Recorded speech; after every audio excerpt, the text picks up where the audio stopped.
RNN. North Myrtle Beach Chiefs football is presented in part by Charlie Stewart State Farm, the Trey White team of RE/MAX Southern Shores, Revolution Mortgage, Elliott Realty, HTC, Beach Benefits Insurance Agency, First Choice Auto Sales, James Plumbing, Martin Heat and Air, Livingston's Cleaning and Restoration, Creative Consultants, Dues, State Senator Greg Hembry, the North Myrtle Beach Aquatic and Fitness Center, Century 21 Thomas, HD Audio and Video, First Flight Stairs and Specialty Millwork, the Scott Ellis and Ty Bellamy team of RE/MAX Southern Shores, North Myrtle Beach Bingo, Boardwalk Billies, Atlantic Collision, and Bubba Collins Insurance. Now let's head out to the stadium for the James Plumbing Countdown to Kickoff with your hosts, Wayne White, Jude Hunt, and Max Smith. What a week it has been for the North Myrtle Beach Chiefs. After driving 3 hours to Goose Creek last Friday and returning home when the game was postponed due to rain and flooding, the Chiefs returned to Goose Creek on Monday to score a 30-8 season-opening win over the Gators. Now, just 4 days later, we are here at the Hank as the Chiefs are set to host Darlington in a matchup of undefeated teams early in the 2025 season. With 26 seniors departed from last year's squad, head coach Greg Hill and his Chiefs entered the season with a lot of questions that had to be answered. While one game obviously does not make a season, North Myrtle Beach's road win in the opener and a team effort that saw the Chiefs outgain Goose Creek 367 yards to 165. NMB quarterback Will McNeely earned the Bubba Collins Insurance Premier Performer Award as he rushed for 233 yards and 3 touchdowns. Speaking of quarterbacks, Darlington's Jalen Augustus torched the Chiefs last season for 399 yards combined on the ground and through the air, and accounted for a pair of touchdowns in the Falcons' 27-21 win over NMB. Last week, Augustus opened the 2025 season with 237 yards passing and a pair of TD passes. This game sets up as an epic battle between two quarterbacks that are team leaders, not only on the stat sheets but also in the locker room. Sure, it's early, but a win tonight is a statement win in the non-conference portion of the schedule for either team. And we are happy to be here to bring you all of the action. I am Wayne White, the play-by-play voice of the North Myrtle Beach Chiefs, and I will be joined by my broadcast partners, Jude Hunt and Max Smith, as we bring you tonight's season opener right here on WRNN 99.5 FM and online with live streaming video on the NMB Chiefs Facebook page, as well as the Chiefs Sports Network's YouTube channel. We're going to take a quick break, and we will be right back here to the Hank Hester Sports Complex on the campus of North Myrtle Beach High School as we continue the James Plumbing Countdown to Kickoff here on the Chiefs Sports Network. James Plumbing is your community plumbing service and has been helping folks just like us since 1968. Started by Wayne James and now handed down to James Boyers, they offer complete plumbing repairs and services for residential, commercial, new construction, and remodeling. James Plumbing Services, North Myrtle Beach, Little River, Longs, Loris, and Myrtle Beach. Call James and get it done quick and right. James Plumbing, 249-2685. That's 249-2685. For over 50 years, North Myrtle Beach has trusted James Plumbing. It's tough out there trying to stretch every paycheck a little further than the last one. It means cutting costs, and one of the best places to start is the office of State Farm agent Charlie Stewart, because he'll do a free discount double check to make sure you're getting the car insurance discounts you deserve, up to 40%. So give State Farm agent Charlie Stewart a call today, because being there to help keep more of your money in your pocket is why he's here. And like a good neighbor, State Farm is there. It's time to hang up your expensive wireless company and turn to a local name you trust. HTC Wireless offers unlimited talk and text and is powered by the reliable AT&T network. Now you can call, text, and share photos and videos with anyone on the mobile network in the USA. Log on to htcinc.net to view unlimited plan pricing for your entire family. HTC, this is life. Connect with it. Since 1947, Dews of North Myrtle Beach has been providing exceptional customer service, and that tradition continues at their new location, 2203 Highway 17 South. Dews is a family-owned appliance and heating and air sales and service company that also carries hardware. Carrying many popular lines, Dews can help you select the perfect appliance for your budget, and you can trust them with the installation and support. Stop by Dews, browse their new showroom, and say hello to an old friend. For over 65 years, Dews has been there for our community. Atlantic Collision is your hometown full-service body shop. With over 30 years experience in the industry, Atlantic Collision can handle everything from small dent repairs to major collision repairs, including dealing with your insurance company. Need a new paint job on your vehicle? They can handle that as well. Fast turnaround times and competitive pricing have made Atlantic Collision the area's most trusted auto repair technicians. Find them at 460 Sand Ridge Road in Little River or call 843-390-4293 for Atlantic Collision. Hey there, this is Trey White with RE/MAX Southern Shores. As a proud Chief alumni, I know the value of hard work and dedication, and I bring that same energy to real estate. Whether you're buying your first home, selling to upgrade, or looking for an investment property, I'm here to guide you every step of the way. My goal is to make your real estate experience smooth, successful, and stress-free. Don't wait on your dreams. Give me a call at 843-421-7544. Your perfect home is just a call away. For quality, pre-owned cars, trucks, and SUVs, First Choice Auto Sales in Little River should be your first stop. Chief alumnus Tim Williams and his staff specialize in offering top quality automobiles at a reasonable price. Stop by and see us and let us help you find the perfect car, truck, or SUV. We're on Highway 9 East in Little River. You can find our inventory at firstchoiceautosc.com. First Choice Auto, your chief connection to quality pre-owned automobiles. Now, back to the Charlie Stewart State Farm Chiefs Sports Network on Hot Talk 99.5 WRNN.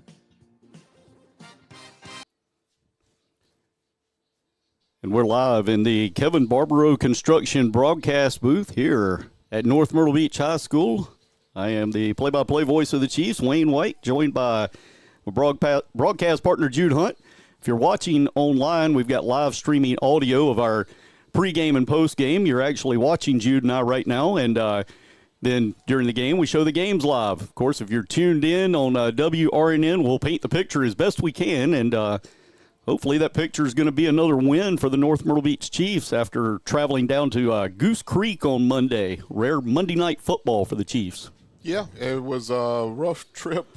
Some of us had to make it a couple times, but thank goodness I only had to make it 1.5 times. But, it was a great game. I was very pleased with the results. I think Chiefs came out. I wasn't expecting a loss. I was actually expecting us to win, but I think we did it in a little bit better fashion than I was anticipating. So. Well, yeah, and to come out with, new schemes on the offensive and defensive side, 26 seniors lost, which not only is a loss of a lot of players, but we talked about it, it's a loss of a lot of leadership. Yeah. And to come in the way that we came in and, we played well against a team that they were decimated by the transfer portal. Yeah.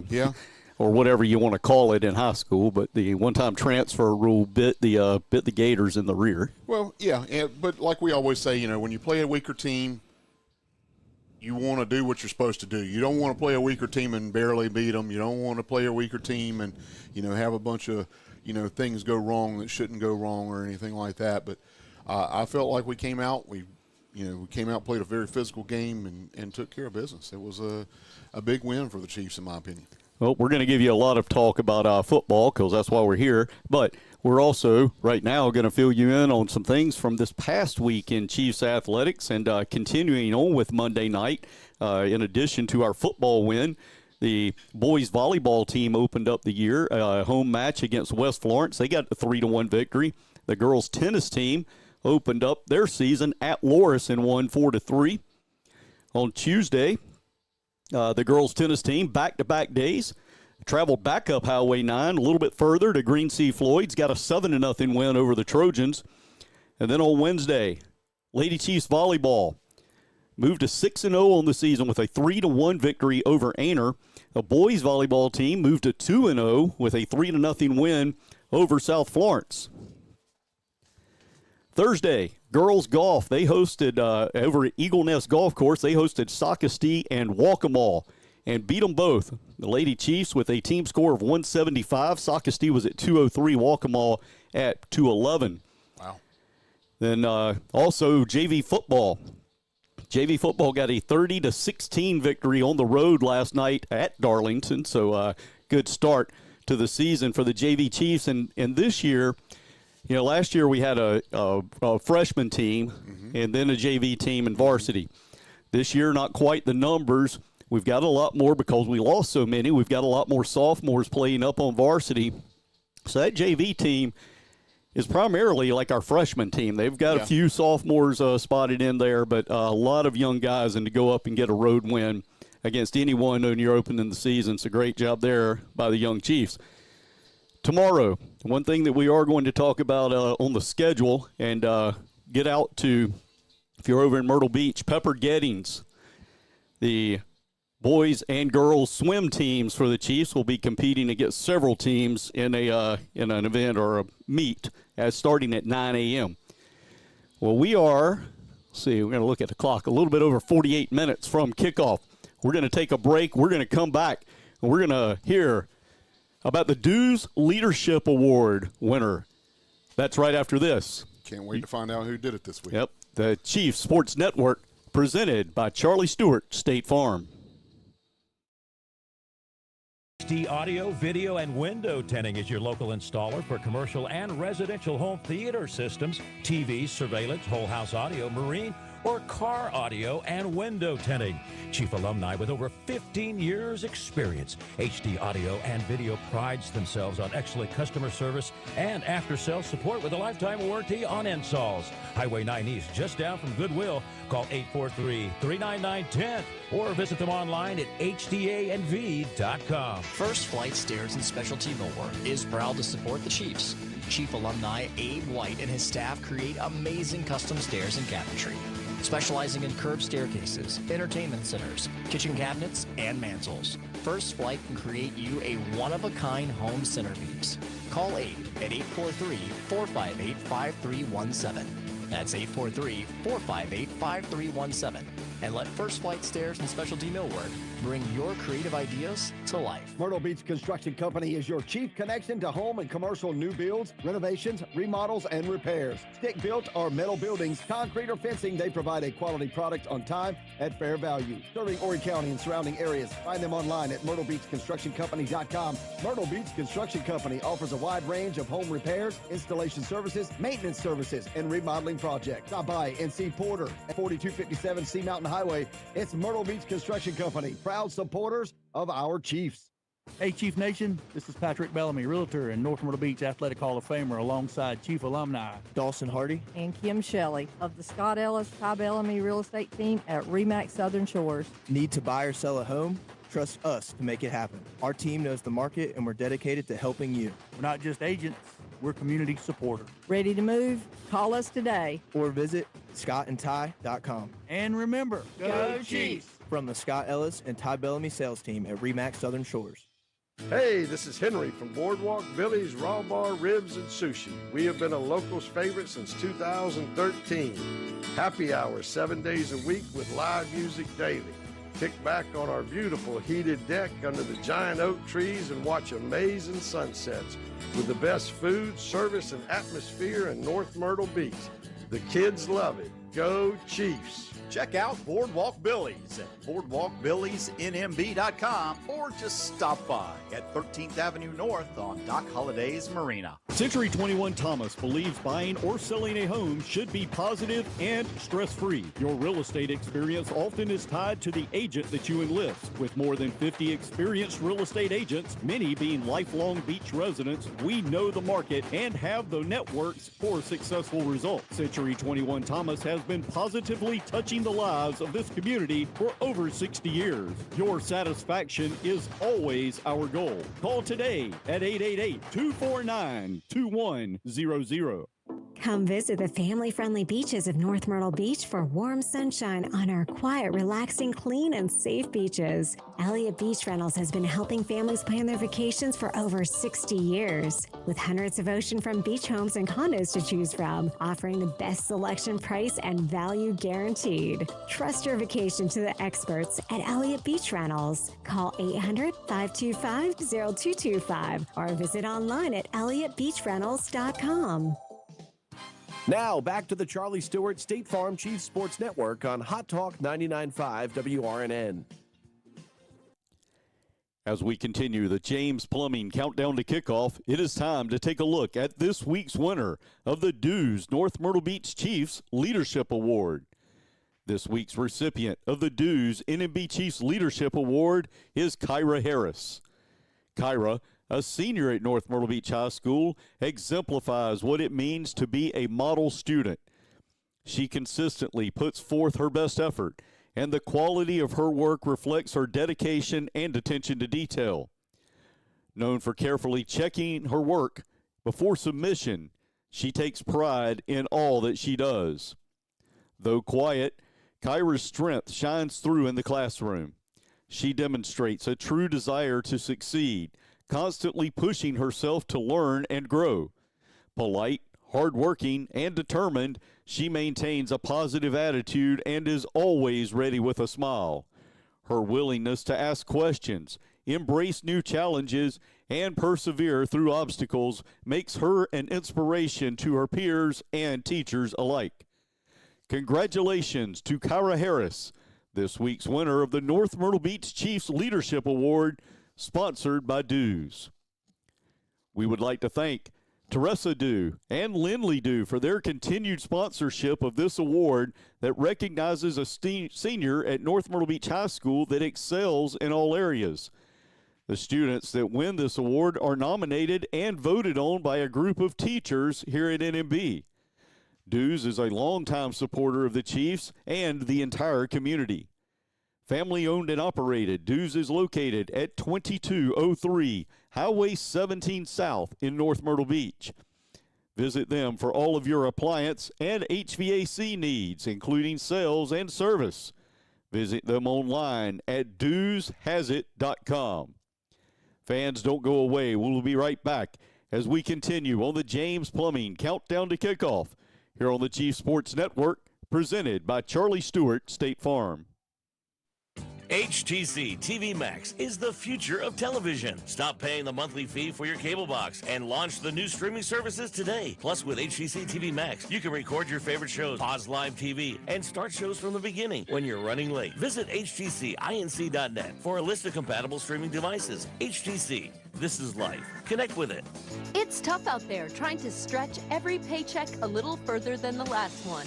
It means cutting costs. And one of the best places to start is the office of State Farm agent Charlie Stewart, because he'll do a free discount double check to make sure you're getting the car insurance discounts you deserve, up to 40%.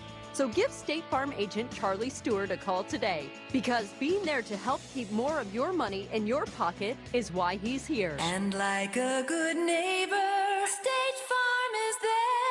Since 1947, Dues of North Myrtle Beach has been providing exceptional customer service, and that tradition continues at their new location, 2203 Highway 17 South. Dues is a family-owned appliance and heating and air sales and service company that also carries hardware. Carrying many popular lines, Dues can help you select the perfect appliance for your budget, and you can trust them with the installation and support. Stop by Dues, browse their new showroom, and say hello to an old friend. For over 65 years, Dues has been there for our community. This is State Senator Greg Hembry with this week's Minute from the Senate, Major Accomplishment. It has been an honor to represent you in Columbia for the past 4 years, and we have accomplished much. In the last 4 years, we have invested more money in K-12 public education than in the history of South Carolina public schools. We have raised starting teacher salaries by 58%, and we have increased school choice for all students. In the last 4 years, we have committed more money to the maintenance of our roads. This is a long-term commitment to safer roads that will continue for decades. And in the last 4 years, we passed the state's largest permanent income tax cut and passed the largest tax rebate. It is your money. You should keep more of it. We have made great progress, but there is so much more to be done. I pledge to you that I will work every day to make South Carolina safer, smarter, healthier, and more prosperous. This is your state senator, Greg Hembry. Go Chiefs! Atlantic Collision is your hometown full-service body shop. With over 30 years experience in the industry, Atlantic Collision can handle everything from small dent repairs to major collision repairs, including dealing with your insurance company. Need a new paint job on your vehicle? They can handle that as well. Fast turnaround times and competitive pricing have made Atlantic Collision the area's most trusted auto repair technicians. Find them at 460 Sand Ridge Road in Little River or call 843-390-4293 for Atlantic Collision. The North Myrtle Beach Aquatic and Fitness Center loves the water. Hi, this is Ryan, and one of the things we love most is our Dolphin swim team. It's for all kids ages 5 to 18, and we start again on September 8th. Registration is open now. We meet afternoons 3 times a week through next April. And even if you're not a member, we can get your kids on the Dolphin swim team too. It's really awesome. To find out more, just Google North Myrtle Beach Aquatic and Fitness Center. Now, back to the Charlie Stewart State Farm Chiefs Sports Network on Hot Talk 99.5 WRNN. Welcome back to the Kevin Barbaro Construction broadcast booth, where we welcome in head coach Greg Hill for this week's Flynn's Irish Tavern Coaches Interview. Coach, short week this week with a game on Monday, just 3 days between game days. I'm sure that it's helped with the big road win on Monday, but how did the short week of prep go? Well, it's always difficult. You know, you're trying to keep their legs under them, but you also got to get some physicality work because you got to run plays live, you know. So we think we've had a good week of prep. The kids look like their legs running them this morning really good, and I think we've handled it pretty good, actually. Well, looking at Monday night, you know, we talked about how we had a lot of questions coming in with the loss of the 26 seniors. Offensively, quarterback Will McNeely, he definitely did a great job. I was going to say a good job. He did a great job in answering some of those questions about where this new offensive scheme is going to go. Yeah, I mean, absolutely. Will made some really good reads the other night. You know, what people need to understand is the offense is designed to make you read, and the ball can go to different people based on the read. It's not a him call. So we thought he did a really good job with that. We look forward to him to do the same tonight. You know, if we can get off the ball and we can get some creases, we feel like we can move the football tonight. Another thing that I noticed, and I didn't notice it as much during the game as I did when I went back and watched film to do the stats, was how important. I mean, the blocking schemes are always important, obviously, but between the linemen, the H-back, the wide receivers, you know, just watching the blocking schemes with this new offensive scheme was pretty impressive. Yeah, it is. And I'm telling you, they get off the ball really good. They run on a 45-degree board. They stay in their area. Head placement's where it's supposed to be, and it's gotten tighter and tighter and tighter on the pulls. There was several times, I mean, we were very impressed. And we have some kids that were kind of lagging behind with it, and they picked it up as the game went along. So, I mean, we feel good about where we're at right now. Well, looking over on the defensive side of the ball, obviously had a big scheme change there, going from the 4-3 to the 3-4. Early returns, you know, 2 of their points came on a bad snap on a punt. Then the only touchdown on an 80-yard, basically, I guess, busted play. But other than that, great job by the defense. Really kept Goose Creek at bay. Yeah, I mean, I felt like, 99% of playing defense is getting lined up correctly. So we were very pleased with that, recognizing formations and kids knowing their assignments. We feel like we got to get off the ball a little bit better up front and be a little bit tighter on our slanting angles and all off of our front guys. But I thought we read real well. I thought we recognized the pass route situations, and I thought that we, for especially a first game, that we tackled fairly well.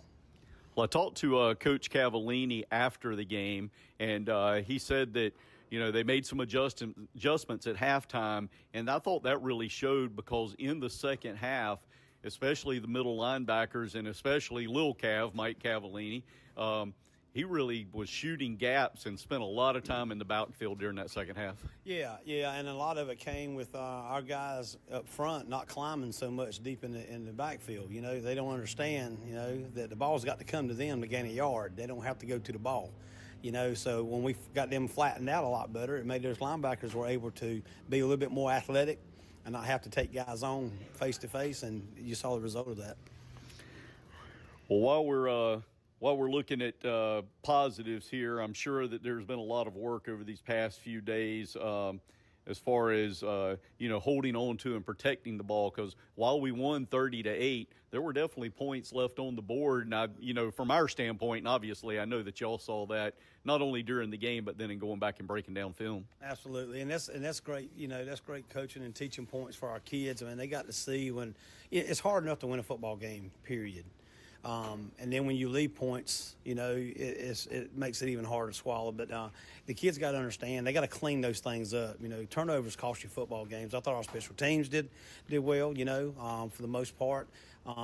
But we definitely got to take care of the ball better, because we felt like we probably left, I don't know, maybe 14 to 20 points off, Looking over at our opponent tonight, not that they are a one-man show by any means, but last year put up about 400 yards against us. Jalen Augustus, their quarterback, who obviously led them in the first game that they played last week against Lamar, and in that game probably showed more of a passing game than he had all of last year. So maybe talk a little bit about him, and then scheming against their offense. Yeah, well, I mean, we saw them down at Dillon in the summer, and went against them a little bit. And I mean, he's definitely an issue. He's a major issue. He makes them go.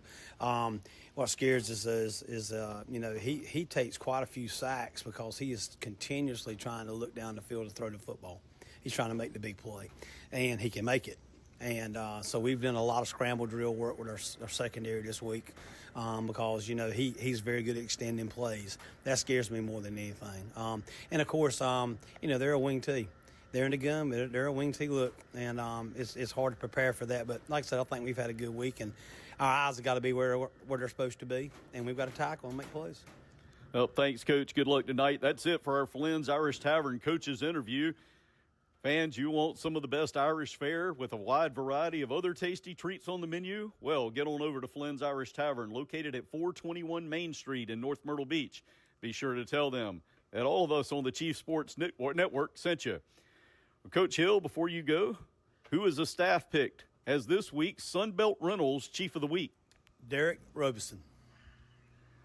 Congratulations to Derek Robeson, this week's winner of the Sunbelt Rentals Chief of the Week. Sunbelt Rentals, located at 1342 Highway 90, is your place to visit for rentals of lifts, lighting, generators, heavy machine equipment, and much, much more. Visit sunbeltrentals.com for a full list of available equipment, or better yet, go by and visit them in person or give them a call at 843-491-7090. Tell Tom Kingston and his staff that we at North Myrtle Beach Chiefs football appreciate their support, and we sent you to see them.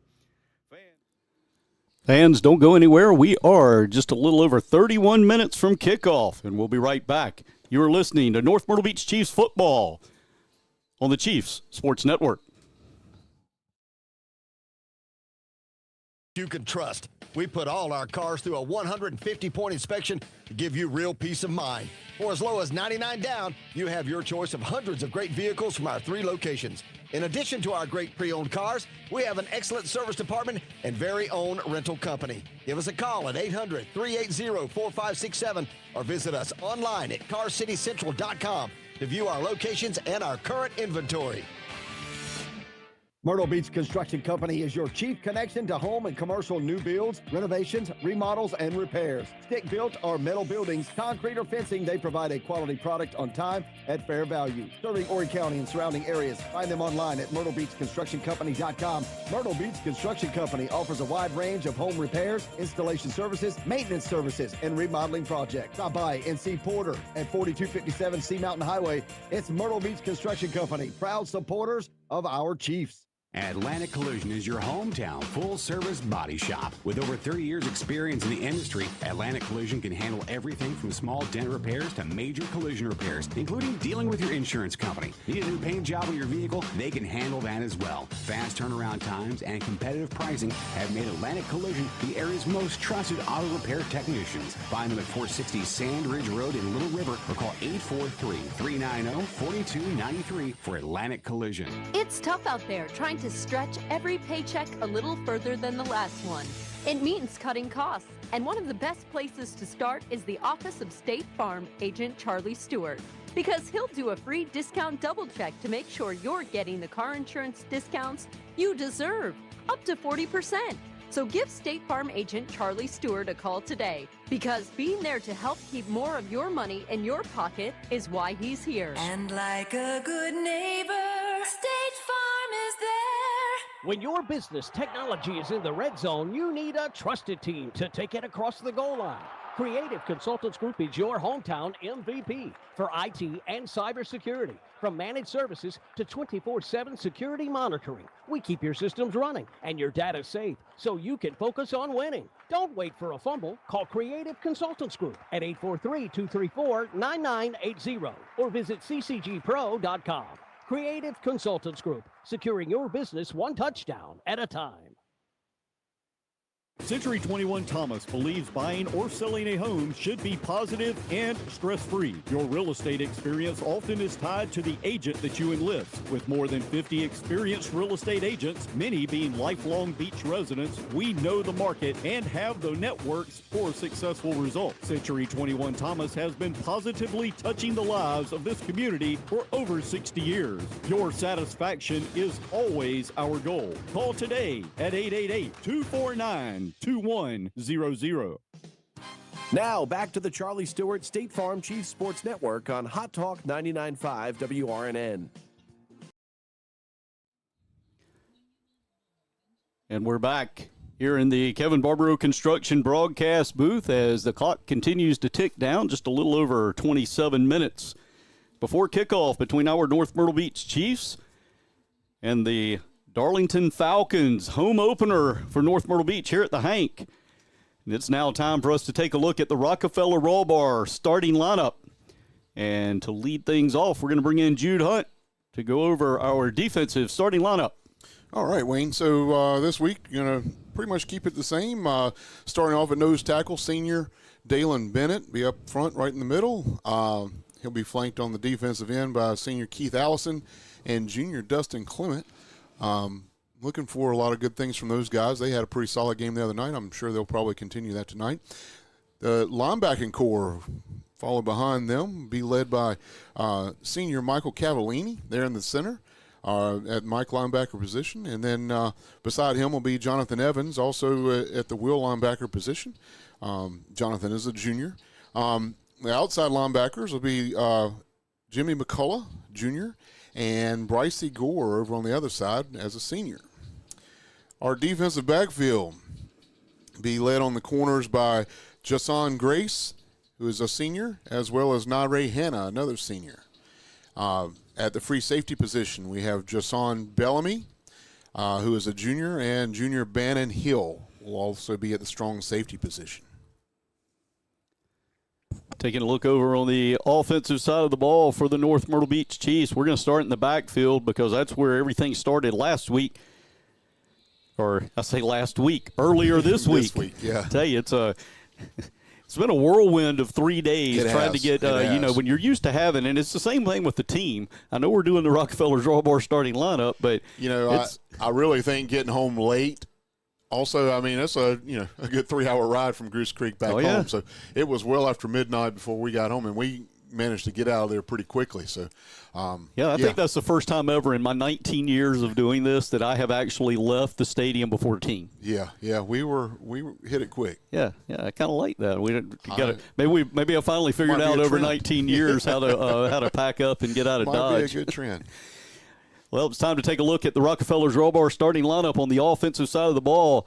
Quarterback, Will McNeely. He's a junior, taking over for the graduated Landon Cloninger, and in his first game, not bad, 233 yards rushing with 3 touchdowns. In the backfield with him, running back Jaden Wilson. The H-back, senior, number 10, Asa Parker. The wideouts. And I'm going to say before I say their names, we kind of laughed about the wide receivers because we aren't going to pass a lot in Jody Jenrette, who is our new offensive coordinator, and his offensive scheme. The pass is more out of set up by the run, but then it also helps loosen things up to even make the run better. So, but these guys, as I said in the pregame interview with Coach, the blocking schemes that they do and how important that is really became bigger in my mind or in my eyes as I watched the game film doing stats when we got back on Tuesday. But on the wideouts, Rio Stevenson, a junior, senior Parker Stevenson, and then a freshman, Mason Walker. Mason also is the number 3 string quarterback. Yeah.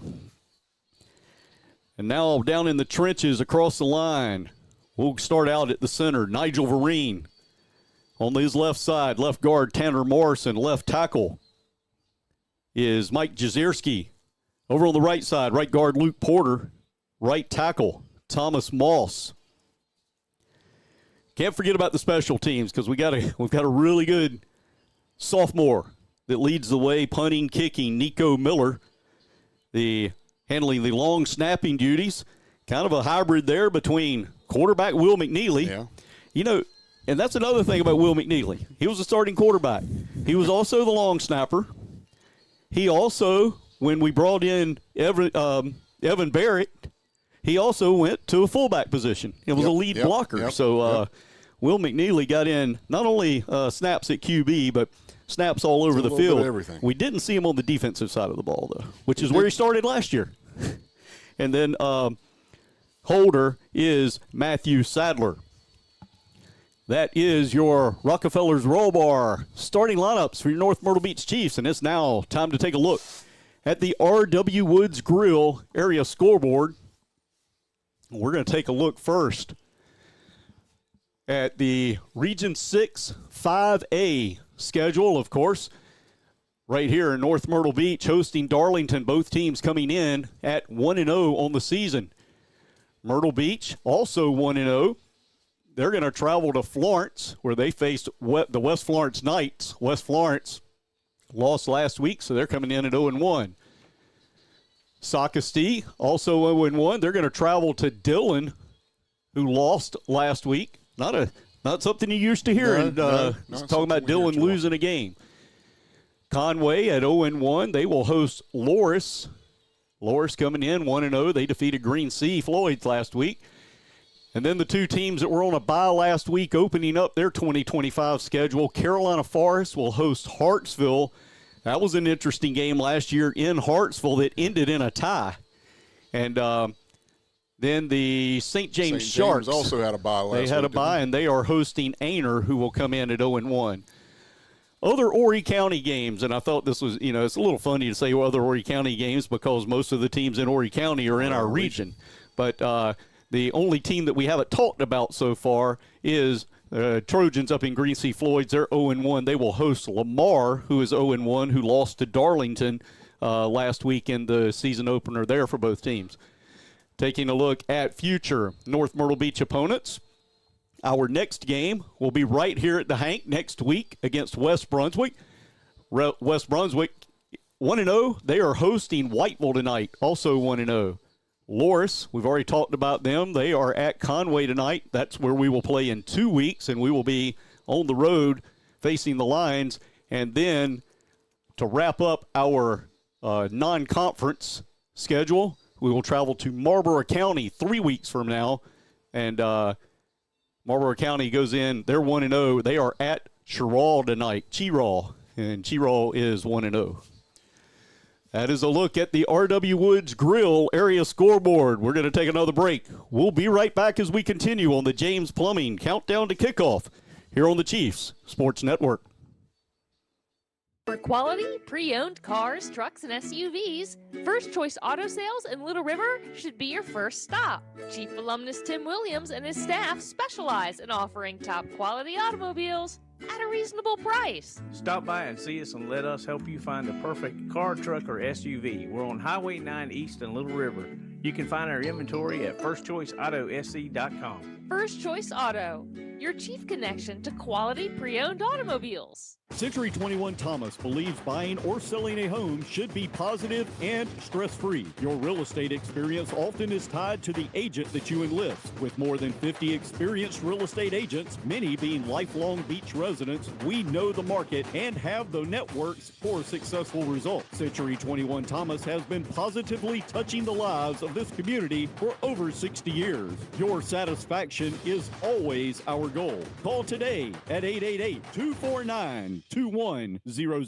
James Plumbing is your community plumbing service and has been helping folks just like us since 1968. Started by Wayne James and now handed down to James Boyers, they offer complete plumbing repairs and services for residential, commercial, new construction, and remodeling. James Plumbing Services, North Myrtle Beach, Little River, Longs, Loris, and Myrtle Beach. Call James and get it done quick and right. James Plumbing, 249-2685. That's 249-2685. For over 50 years, North Myrtle Beach has trusted James Plumbing.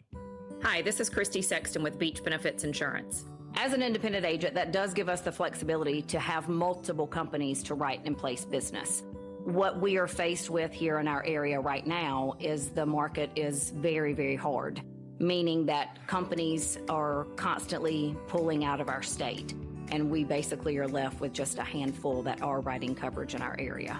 The insurance market in our area is the most complicated that I can say I have seen in my 25 years of being in the business. But again, us being local folks in the area are very familiar with our area, what is going on. We are constantly doing trainings, seminars to keep up to date with the changes that are occurring in our insurance markets and constantly looking for new companies that are coming to our area, all in the same token in making sure that we're striving to do what is best for our customers.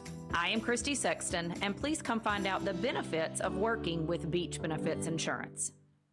Stay comfortable all year round with Martin Heat and Air, serving North Myrtle Beach and the surrounding areas, including Myrtle Beach, Conway, Longs, and Little River.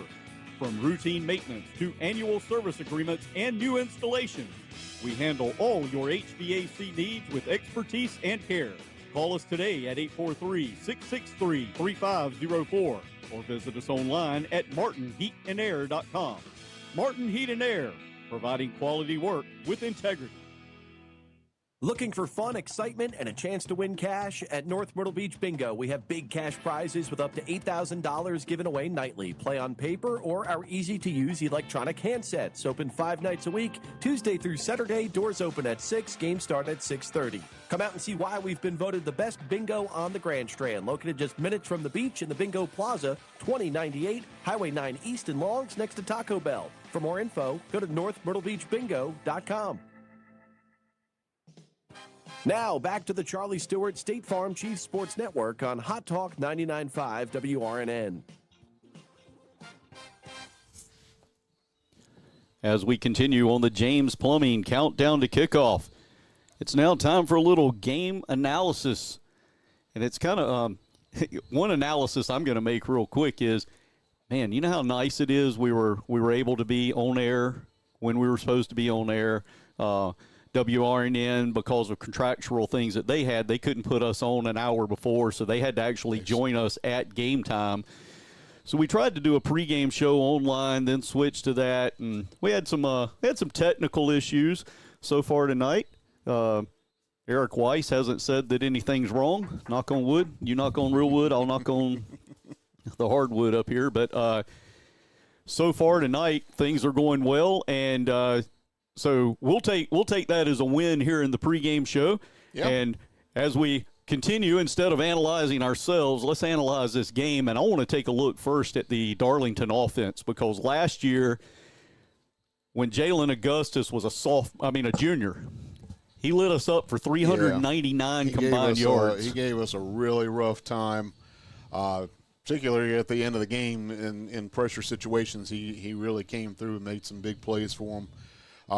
We've got to make sure we put some pressure on him, make him, force him into some decisions that he doesn't want to take, and definitely, take away the game that he wants to play. Well, and I think it's one of the things that Coach Hill pointed on during our interview was not only do we have to, know where he is, obviously, at all times. He's a quarterback. But we have to put that pressure on him to make him make the decisions quicker because he will hold on to the ball. If we give him time to sit back and, stare at receivers and wait till, it's hard enough to play defensive back.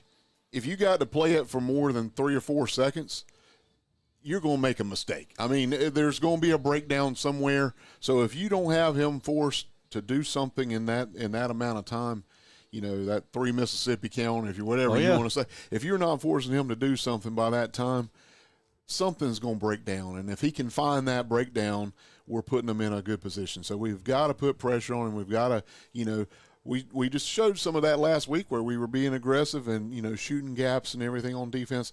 If we can come out and do that same thing tonight, going to be a lot better for us. Well, you and I have talked about the breakdown with the defensive backs, and a lot of times your breakdown with a defensive back is the fact that the quarterback's got too much time because you've got a wide receiver that's going away from the play, away from the line of scrimmage, and you as the defensive back, you've got to know where they are, but you have no idea unless you look back what the quarterback's doing. And if you take a peek back to see what the quarterback's doing, now you don't know what the wide receiver's doing. So, again, it all comes down to those front 7, how much pressure can they put. For Augustus last year, that was really where he put a lot of hurt on us. He ran, if I remember correctly. He was a big runner, kind of busted some plays open and got our defensive backs guessing as he run and as he passed and whatever, kind of got them in limbo between that. I do see that he threw the ball a little bit more last night or this past weekend than he did, from what I remember last year. So he might be, trying to add that facet to his game. Again, we gotta get pressure on him, make him throw it quick. If you look at him last year against us, he threw the ball 22 times. Now, he only had 13 completions, so not the best completion percentage, but he threw for 229 yards and a touchdown. Yeah. Then he had 16 carries where he ran for 170 yards. So 399 yards. That's pretty tough. Basically everybody else that hurt us in that game, from the receiver standpoint, they were all seniors. The running back that they had, I can't remember his name. I know he wore number 5, but he was a senior. So, but he's got some weapons. I mean, coming back, James Spann's probably one of his biggest targets, but he's got I think last week he had 12 completions, and he had those completions to 6 different receivers. So he will spread the ball around, and he will take advantage of what you're going to give him, and that's just one of the things. I think the key word for tonight on our defensive side of the ball is all pressure. Right. So we don't want to give him a whole lot. We definitely don't need to give him time of anything. So. Yeah, and it's going to – I think the second half of that game the other night, we really saw, again, I don't know how many times we called it in the second half. Mike Cavallini was living in the backfield, and he was – it was – I guess something they made some changes at halftime. As Coach said, they kind of talked to that defensive line. Listen, clog the holes up. You don't have to shoot the gaps. Right. You clog them up Stay in a flat 3-4. And open those gaps up. Yeah, and let those 4 linebackers go do their job. Now, over on our offensive side of the ball, it's run first. You never know where it's coming from. Sometimes we didn't know where it was coming from. Coach said in the pregame talk that, it's not, predetermined that Will's going to run the ball whenever. And he is making a read. He definitely doesn't hesitate to pull it and run it, though, and for good reason. I mean, he can run so powerfully. He's got some speed, and he's 6'2", 225. I mean, we saw him run past people. We saw him run away from people. We saw him run over people. We saw him jump over a guy. So, and I think the question tonight will be, can he continue that, or is Darlington going to have an answer for it on defense? Right, and at some point, no matter, and Coach and I talked about this off the interview, at some point, the rest of the offensive pieces have to start fitting. And that's where Will grows as a quarterback, because if he makes the right read and they are targeting him on defense, then that right read is handed the ball off to Jaden Wilson, heading it off to Jonathan Evans, Lamonte Smith, whoever. but we saw some wrinkles the other night. The one snap where we just rolled the ball back when Monte Smith was playing in that H-back position, and he picked it up and had a nice little gain off of that. And, a few misdirection plays. We had some nice pass plays. We didn't necessarily complete them as much as you would like. Right. But they were there. And the good thing is that if they're there, even if you don't complete those, you defense put it in the defensive mind. Yeah, yes. They still have to respect it. Yeah, so they can't just all cram up in the box. Well, we've talked to you a lot about Darlington, but we're going to let you listen to a guy that knows a lot more about every team in the state of South Carolina. You must be talking about Ian. I'm talking about Ian Guerin and our Prep Red Zone Opponents Breakdown. Good evening, Chiefs fans. This is Ian Guerin with Prep Red Zone, South Carolina, with tonight's opponent report on the Darlington Falcons. Guys, a week ago I told you all about how decimated Goose Creek's roster was and why it was probably going to be a different game. It's going to be a little bit different this time around. The big star of the Darlington offense, quarterback Jalen Augustus, he's just senior. He's got another year left, and we've already seen in 1 week of games this year just how productive this kid can be. He went for 237 yards and 2 touchdowns through the air last week against Lamar, while also rushing for 55 yards and another touchdown. If you remember the game against Darlington last year, this shouldn't be that much of a surprise. He had his best game of the year against y'all when he threw for 223 and a touchdown and rushing for another 184 and a touchdown. That's the kind of kid that he has really started to become since the beginning of his sophomore year. Back then, he was very, very pass-heavy. Last year, he was very run-heavy. This year, we've been kind of predicting, and last week against Lamar proved it again.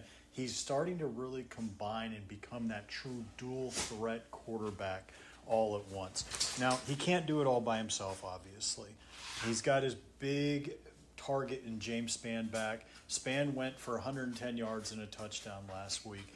They do have a new running back, though, and so we're starting to kind of see how Malik Duncan can complement Augustus's running ability. We also saw Deron Ross go for 54 yards last week and a 2-point conversion.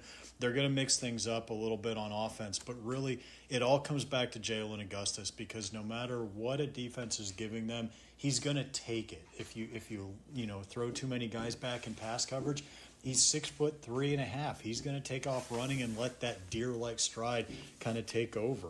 If you come in and try to stop the run, he's going to try to throw it over your head, and he's got that ability. He's going to have a better field of vision than just about anybody that lines up against him at this level, and that's something that Darlington is really starting to appreciate but also lean into heavily. On the other side of the ball for Darlington, there's a couple names that you really need to be paying attention to. The first one is Khalil Green. The other one is Orion Small. These two guys are 3-year starters for Darlington. They're very, very productive, kind of that hybrid linebacker, defensive back. You're going to see them in a lot of different spots. Between the two of them, they're going to average somewhere between 12 and 18 tackles per week.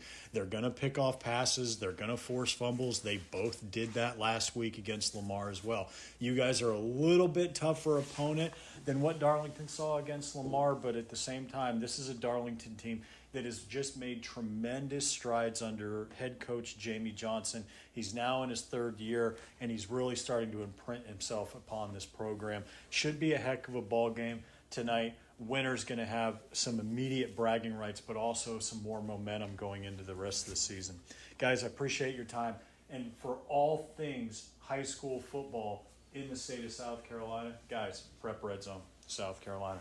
Have a good night. Enjoy the game. We'll talk next week. Like to thank Ian Guerin with Prep Red Zone, South Carolina. If you want to know anything about high school football in the state of South Carolina, visit Prep Red Zone, South Carolina online. They've got it all. It sounds like he was listening to our pregame show, man. He was saying a lot of the same stuff we were saying. Yeah, well, maybe I listened to that before and I took some notes. No, it's one thing. I mean, with them, he definitely breaks down. He can break down players because that's what Prep Red Zone South Carolina does, and he's just he lives, breathes, eats high high school football. High school sports in general. He's all about it. Ian's always been a great. I remember back in the day when he worked for the Sun News, and excellent reporter, always covered all his bases, and very knowledgeable about everything he covered from whatever. Folks, if you're driving into the Hank, still on your way in, as you walk in towards the back of the stands, right beside the Chick-fil-A tent that's set up, go visit Tammy and Chris Davis with 843 Printing and More, and also the home of NMB Chiefs. They've got all your hats, polos, etc. If you're watching online, our polos that we wear set up. There you go, Jude. Set up for us by Tammy and Chris at home of NMB Chiefs. You can find them on Facebook and also 843 Printing and More online. I do a lot of modeling as a side job sometimes. So I see that. Figured out all my services. That was nice. You got it all straight and everything. I want to mention a couple of names here because we've broken down the teams and everything, but I'm going to break down the team that's here at the Chiefs Sports Network because there's a lot of these guys that, they're behind the scenes, and I can't live without them because they really bail me out of a lot of situations. And it starts with the guys over at WRNN. Charlie Steele, he's somebody I leaned heavily on 3 years ago, getting equipment. How do we get connected? How about stop those guys? They need to go the other side. But Charlie Steele with WRNN, and then also on the board ops, Eric Grez, Will McManus, both of those guys. Will's our board op for tonight. Grez was there Monday night. Is the door locked? Sorry, folks. We've the assistant coaches were trying to come through while we were talking, but I didn't realize that their door was locked on the other end, so I know why they were coming in.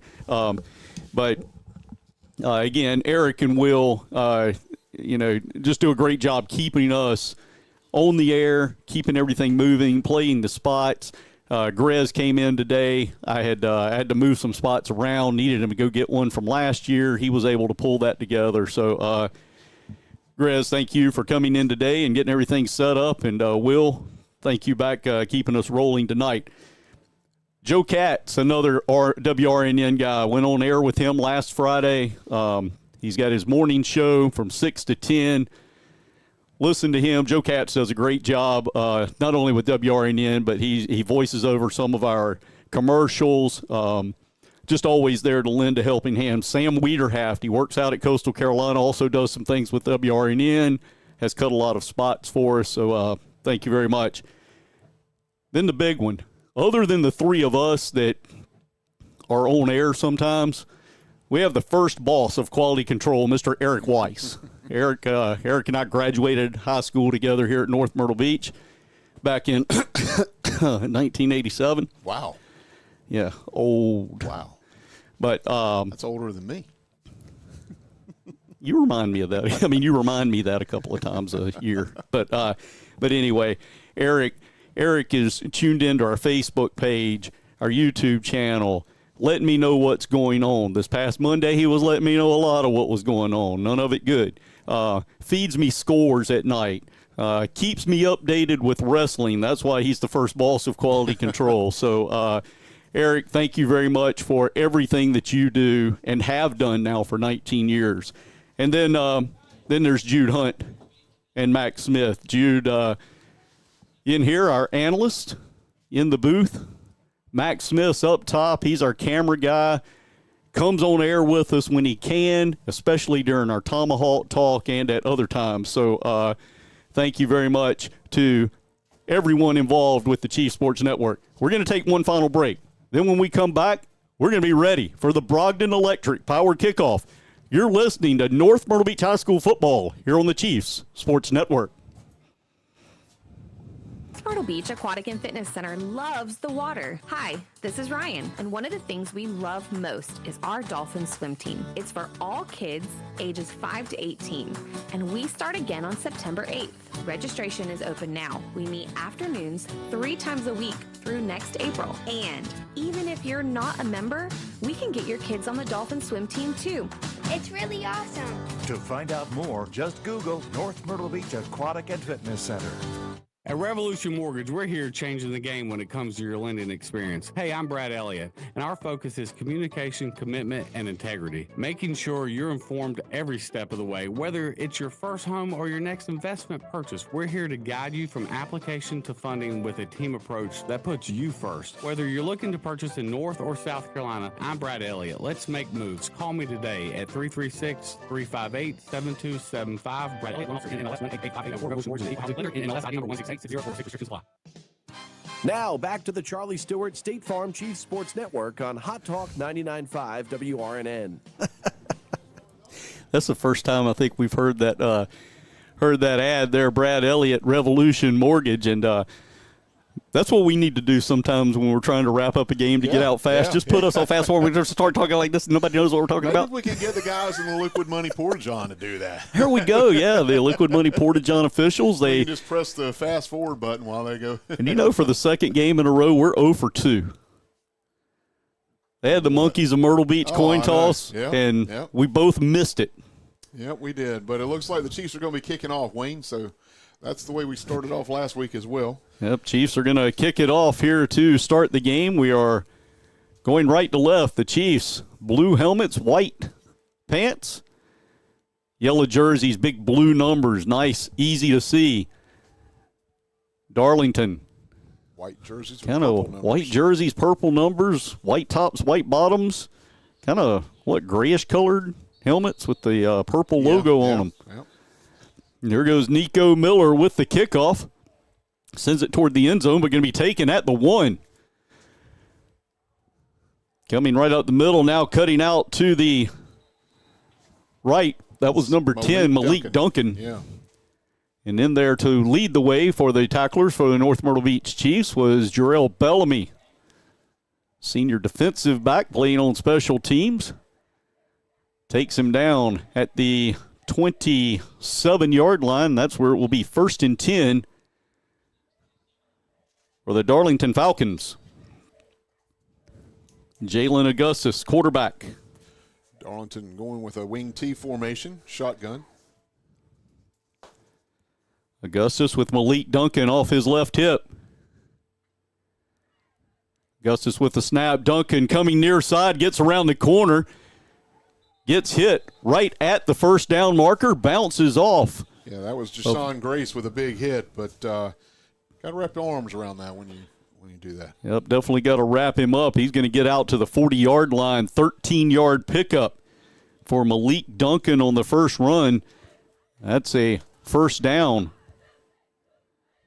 for Darlington. Duncan again off the left hip of his quarterback. Augustus has 2 wideouts over to the left, hands off straight up the middle. Comes Malik Duncan, bounces out to the right. He's going to be taken down by Bryce Gore and Jonathan Evans, but not before. Picks up 6 yards out to the 46-yard line. Darlington's running trips out to one side and a tight end on the other. They've come to the tight end side twice. Augustus looks over at head coach Jamie Johnson and his offensive coordinators. Same thing, trips left with Malik Duncan off the left hip of Augustus. Augustus takes a snap, and it's Duncan again. This time he tried to bounce it to the right. The Chiefs were there, went back to the middle, and going to call it a gain of 1. Brings up 3rd down and 4. Third down and 3. Ball sitting on the 47.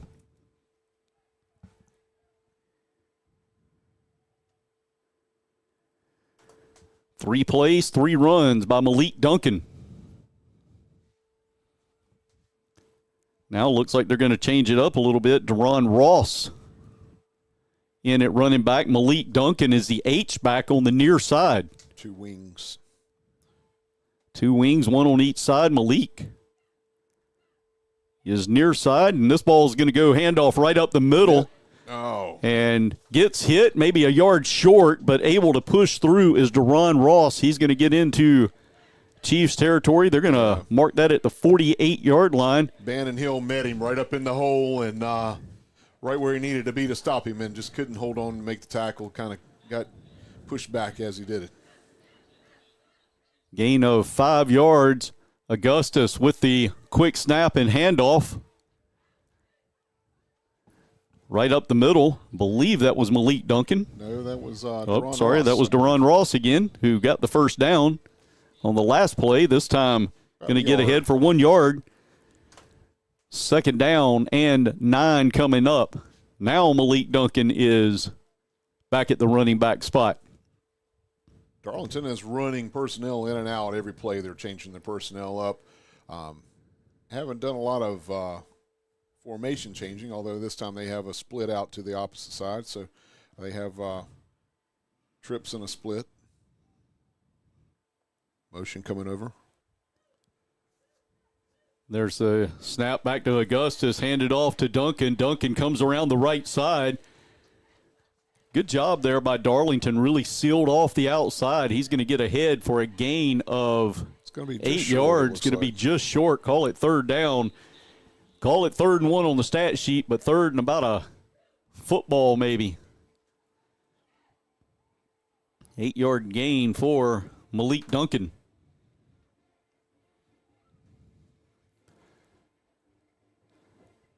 Duncan, a 5'8", 165-pound junior. Just had 39 yards last week on 11 carries. Augustus calls for the snap. Somebody moved early, yeah. There we go. Going to back him up 5 yards, I believe. Bracey Gore clapping his hands, and that is a legal procedure against Darlington. Back him up. That'll make it 3rd and 6. Yeah, I believe that was left tackle Malik Moore. Moved a little prematurely there. Kind of flinched in his stance. You know, during our analysis of the game, you know, we talked about Jalen Augustus and all of his running and passing, and he's done nothing but hand off so far. Right. It's 3rd down and 6. Huge down here for the North Myrtle Beach Chiefs. Malik Duncan now off the right hip. This time the Chiefs jump. Liquid Money Porta-John officials gave us 5 yards, and now they are forced to taketh away. Yeah, Dalen Bennett is going to hear an earful from Coach on the sideline about that one. You know, you use the nose tackle. He's right over top of the ball. He shouldn't even be listening to a count or anything. He should be looking at that ball for movement. But, I mean, people make mistakes, so I'm just saying. Back to 3rd and 1. Augustus has the signal, steps up to the line. Lets everybody know what the count and play is. Hopefully he'll let the Chiefs know as well. Augustus calls for the snap. Hands off to Malik There we go. Duncan, yes, sir. Coming in, getting him from behind. That was Bracey Gore. Bracey Gore lined up on the far right side, came in off the handoff, chased Malik Duncan back. That's going to be a loss of 2. 4th down and 3 coming up, and Darlington's going to go for it. Saw the lineman pulling, and he got in behind the motion and ran it down from behind. Ball sitting on the 41-yard line of the North Myrtle Beach Chiefs. Darlington going to a too-tight formation. If the last play was big, this one's huge. 4th and 3. Augustus calls for the snap. He's going to take off running on his own. Finds a little hole, dives forward. I think he's going to have the first down. Yeah. I believe that was actually an unbalanced formation. I saw it. They overloaded the line to the left side, and Augustus just got behind him and made some yards. Augustus needed 3. He got 3, and that was the worst. Is Jamie Chadwell coaching Darlington? Oh, my Lord. One of their offensive linemen is perfectly fine. I'm sorry. I know there's a trainer out there, but he was walking off, and all of a sudden. Just laid down. Yeah. Here, stretch. I think I got a cramp. He's cramped up with how many minutes are we into the game? Like 4 minutes. We're going to take a quick break. We're going to quit laughing, and we'll be right back on the Charlie Stewart State Farm Chiefs Sports Network.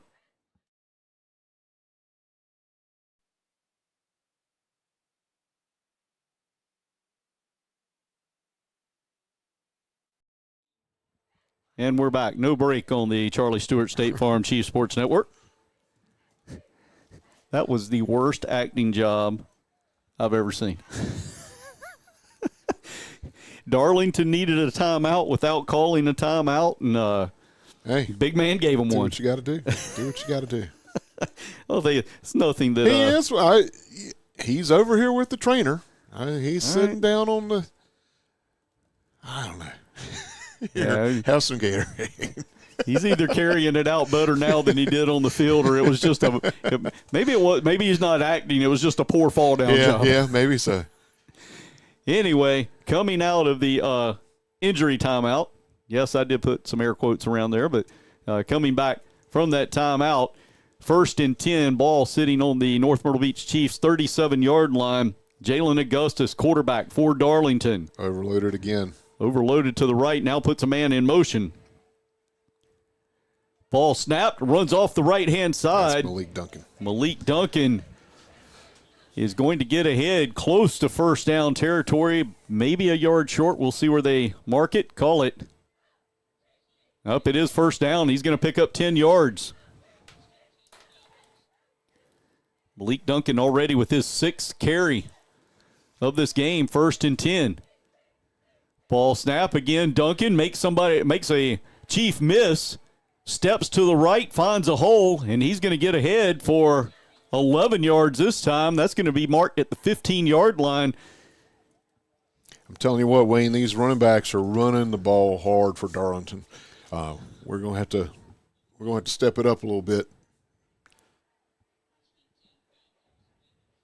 We're getting pushed back off the ball when we try to make the tackle, and we're just going to have to run through these things and stop that extra yardage we're giving up. 1st and 10, this play possession started back at the 27-yard line of the Darlington Falcons, and they are up to the Chiefs' 15-yard line, 1st and 10. Eating up clock as they go. This time fakes the handoff up the middle. Augustus just pulls it and throws a touchdown. Josephine McLean. That is Joseph McLean, his 3rd reception of the season, first of this game, and it goes for a 15-yard touchdown. And that is exactly what we've talked about us doing, the run setting up the pass. And there, the Chiefs, everybody was inside. Everybody didn't have inside. a soul out there on McLean. So McLean just sneaks out. Nobody there. Touchdown Falcons. Leg sweep up and good by Zayden Johnson. 7-0. Darlington leading the Chiefs 6 minutes, 28 seconds to play here in the first quarter. We'll be right back after this break. You are listening to the Chief Sports Network, presented by Charlie Stewart State Farm. HD audio, video, and window tinting is your local installer for commercial and residential home theater systems, TVs, surveillance, whole house audio, marine, or car audio and window tinting. Chief alumni with over 15 years experience. HD Audio and Video prides themselves on excellent customer service and after-sales support with a lifetime warranty on installs. Highway 9 East, just down from Goodwill. Call 843-399-10 or visit them online at hdanv.com. Now back to first quarter action, sponsored by HD Audio and Video on Hot Talk 99.5 WRNN. And we're back here on the Chief Sports Network. 6 minutes, 28 seconds to go in the first quarter. A quick 7-0 lead by Darlington. Kickoff going to be short, taken by an up man. I believe that's Lamonte Smith. Lamonte Smith, yep. Lamonte Smith took it, tried to go back toward the right. I'm guessing they probably had a return. Trying to get to the middle where the return blockage was. Yep. Just couldn't get there. Nice coverage. It was a high kind of pooch kick, a lot of what Braden Russell did for us last year, and that one worked to perfection. Chiefs are going to have the ball 1st and 10 at the 30-yard line. Coming out for the Chiefs, quarterback Will McNeely again, 233 yards, 3 touchdowns on the ground Monday night. He's back there with Jaden Wilson. Low snap, handed off to Wilson. Wilson right up the middle. Nice hole created by the Chiefs. 5 yards for Jaden Wilson on his first carry. Second down and 5 coming up for the Chiefs on their own 35.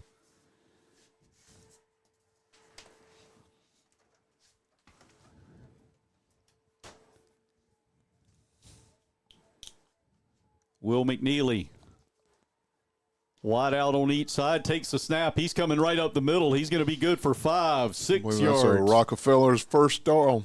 Or it could be a brisket no, it's barbecue. not Rockefeller's. Sorry about that. Well, they are owned by the same family. Yeah.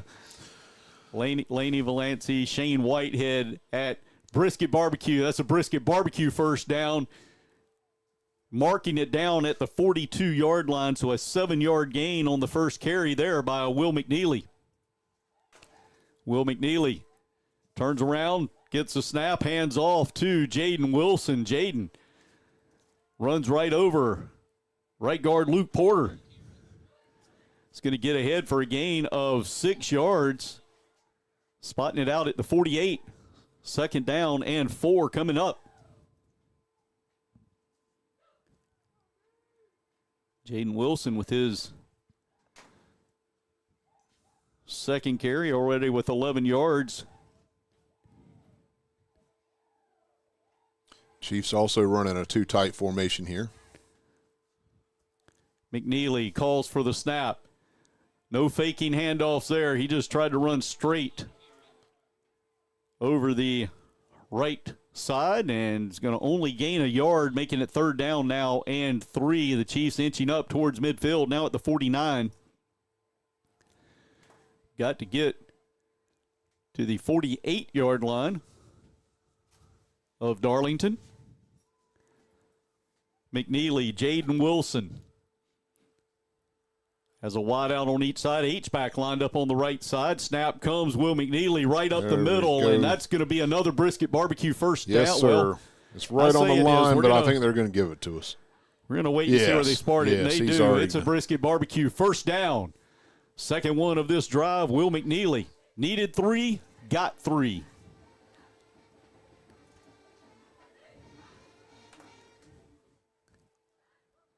Chiefs now in Darlington territory at the 48-yard line. 4 minutes exactly remaining here in the first half.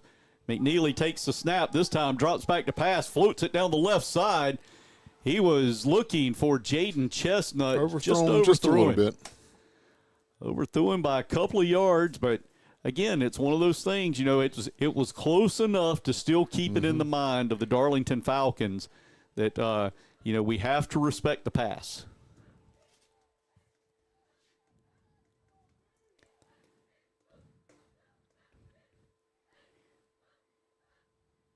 Make them respect the pass and earn the respect with the run.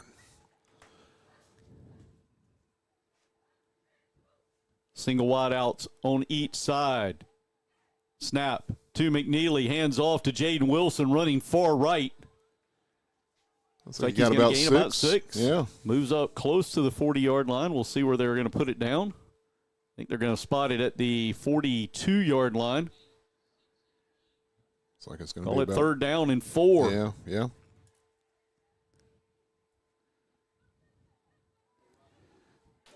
So real kick kind of pitch out, running to the far side there was Jaden Wilson. Jaden Wilson off the left hip of his quarterback, and there's going to be movement. It's going to be interesting to see who they call that on.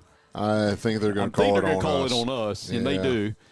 I couldn't tell whether we moved first. Their guy came across, and then we moved. It was, I think one of our guys started to go back, and as soon as he moved a little bit, Darlington jumped all over it.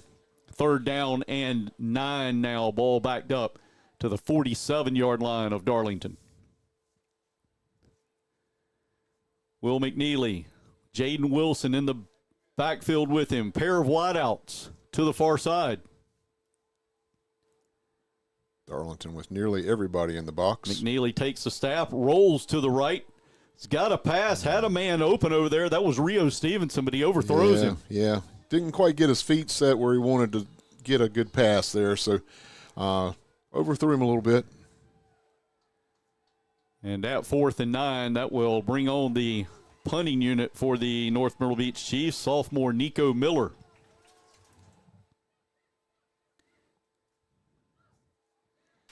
Nico will stand back inside his 40-yard line. Ball sitting on the Darlington 47. He's standing on the 38-yard line of the Chiefs.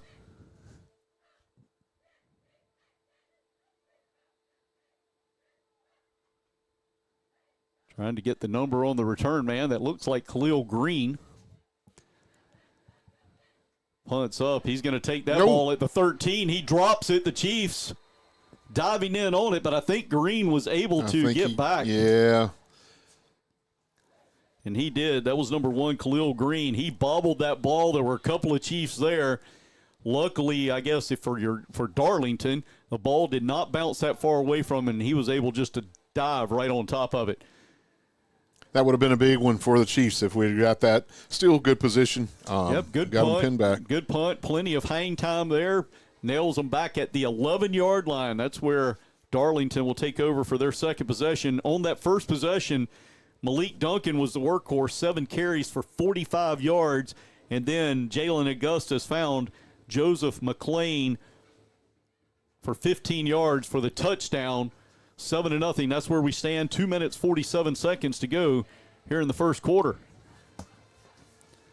Augustus with Duncan in the backfield.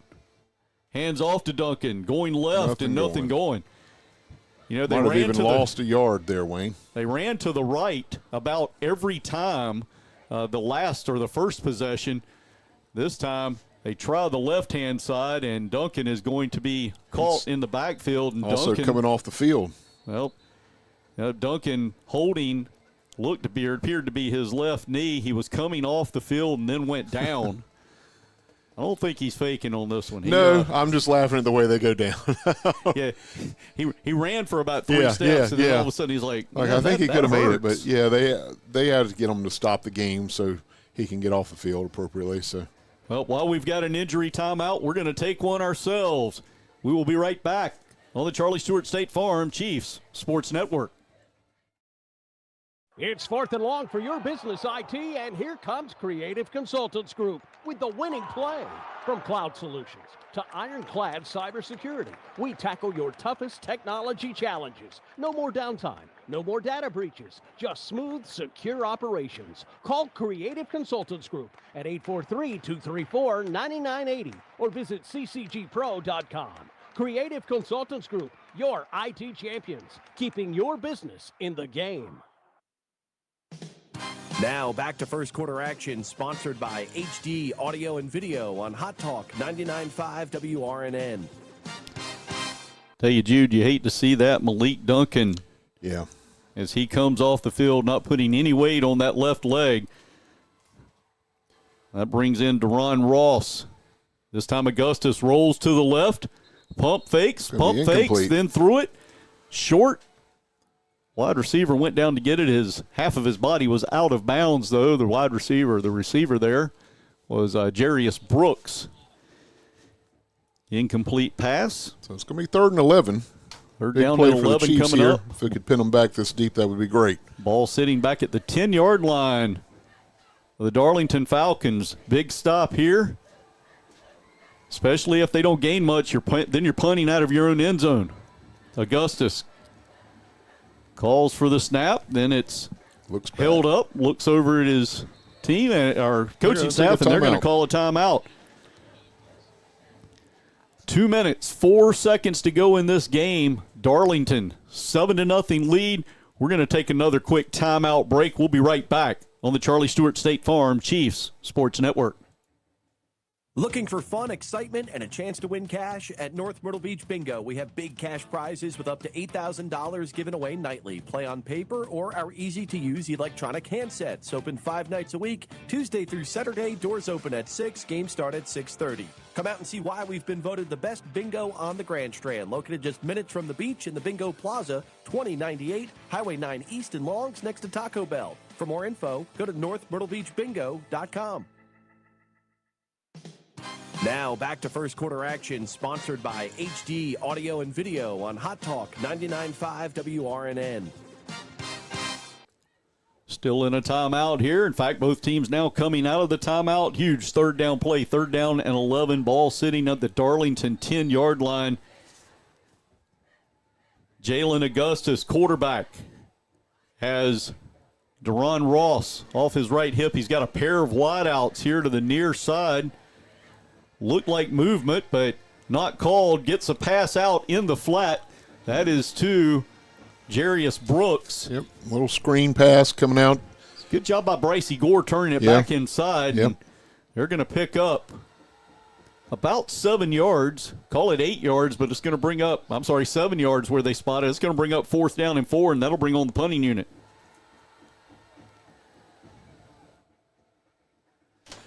It's a good opportunity for the Chiefs here. Let's get a good catch and return here, hopefully from Rio, and get the offense picked back up where it was. Zayden Johnson back to kick. Rio Stevenson standing in Darlington territory. Oh, man. I tell you, what a great roll. Bounces back in. It looked like it was going to come out at about the 45-yard line of Darlington. Looks like it was coming out of bounds. That's where it hit. But then when it started turning, it turned back in and bounces all the way down to the Chiefs' 30-yard line. So the North Myrtle Beach Chiefs, for the second possession in a row, and only their second possession, starts at their own 30. The Chiefs on that first possession got into Darlington territory, but ended up, after a penalty, had to punt from the Darlington 48-yard line. Jaden Wilson had 17 yards on 3 carries, leading the way in that first possession. McNeely takes the snap. He hands off to Jaden Wilson. Jaden comes to the short side. Picks up about 4, it looks like. Running hard, just trying to get to the edge, but maybe not 4. Yeah, thought he had gotten a little bit more than that. It's going to pick up 2 yards, brings up 2nd down and 8. That's a spot that I didn't see there, but obviously it's my vision, not theirs. Jaden Wilson off the right hip of his quarterback, Will McNeely. Rio Stevenson to the near side. Jaden Chestnut wide out on the far side over in front of the Chiefs sideline. McNeely takes the snap, follows Jaden Wilson up the middle, but this time nothing doing. Darlington saw that coming from the get-go. They are going to say that he picked up a yard, big 3rd down, and a long 7 coming up. Not sure if he really picked up anything. I don't know that they gave him a yard. They've still got it spotted on the 32 there, Wayne, yeah, so I'm not even sure they gave him anything. We'll say no gain on that because I believe that it's still closer, a lot closer to 3rd and 8 than it is 3rd and 7. And that's going to be the final play of the quarter as the horn sounds. 7-0, Darlington leading the Chiefs here at the Hank. Home opener for the North Myrtle Beach Chiefs. We'll be back with second quarter action here on the Chiefs Sports Network. It's tough out there trying to stretch every paycheck a little further than the last one. It means cutting costs, and one of the best places to start is the office of State Farm agent Charlie Stewart, because he'll do a free discount double check to make sure you're getting the car insurance discounts you deserve, up to 40%. So give State Farm agent Charlie Stewart a call today, because being there to help keep more of your money in your pocket is why he's here. And like a good neighbor, State Farm is there. Myrtle Beach Construction Company is your chief connection to home and commercial new builds, renovations, remodels, and repairs. Stick-built or metal buildings, concrete or fencing, they provide a quality product on time at fair value. Serving Horry County and surrounding areas. Find them online at myrtlebeachconstructioncompany.com. Myrtle Beach Construction Company offers a wide range of home repairs, installation services, maintenance services, and remodeling projects. Stop by and see Porter at 4257 Sea Mountain Highway. It's Myrtle Beach Construction Company, proud supporters of our Chiefs. Now back to second quarter action, sponsored by First Flight Stairs and Specialty Millwork on Hot Talk 99.5 WRNN.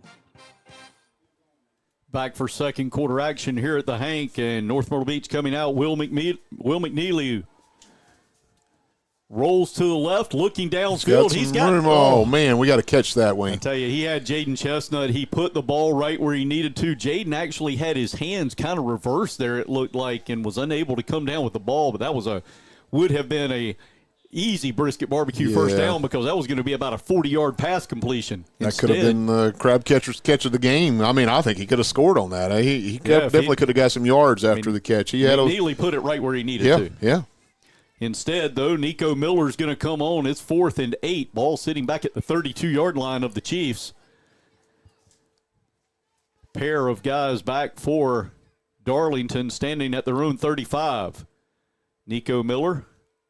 High spiraling kick this time. There we go. And they're going to get out of the way, let it bounce. Now he's going to pick it up, and he's running backwards.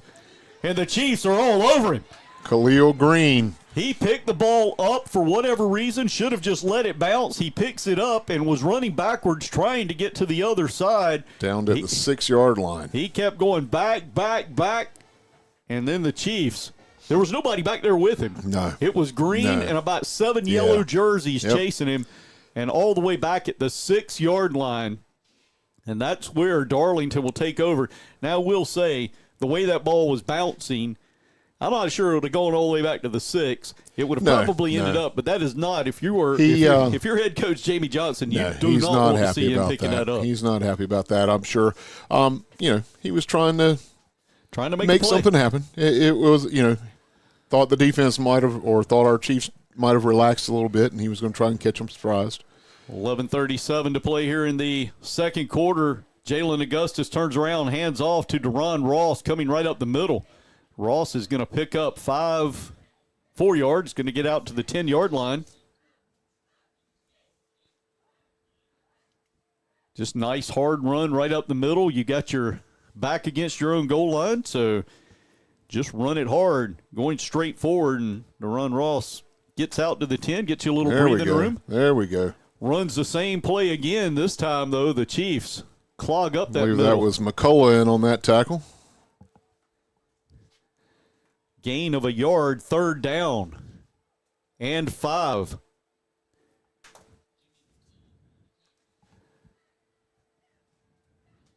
Chiefs held Darlington to 3 and out in the previous possession, looking to go do so again. Augustus with Ross off his left hip.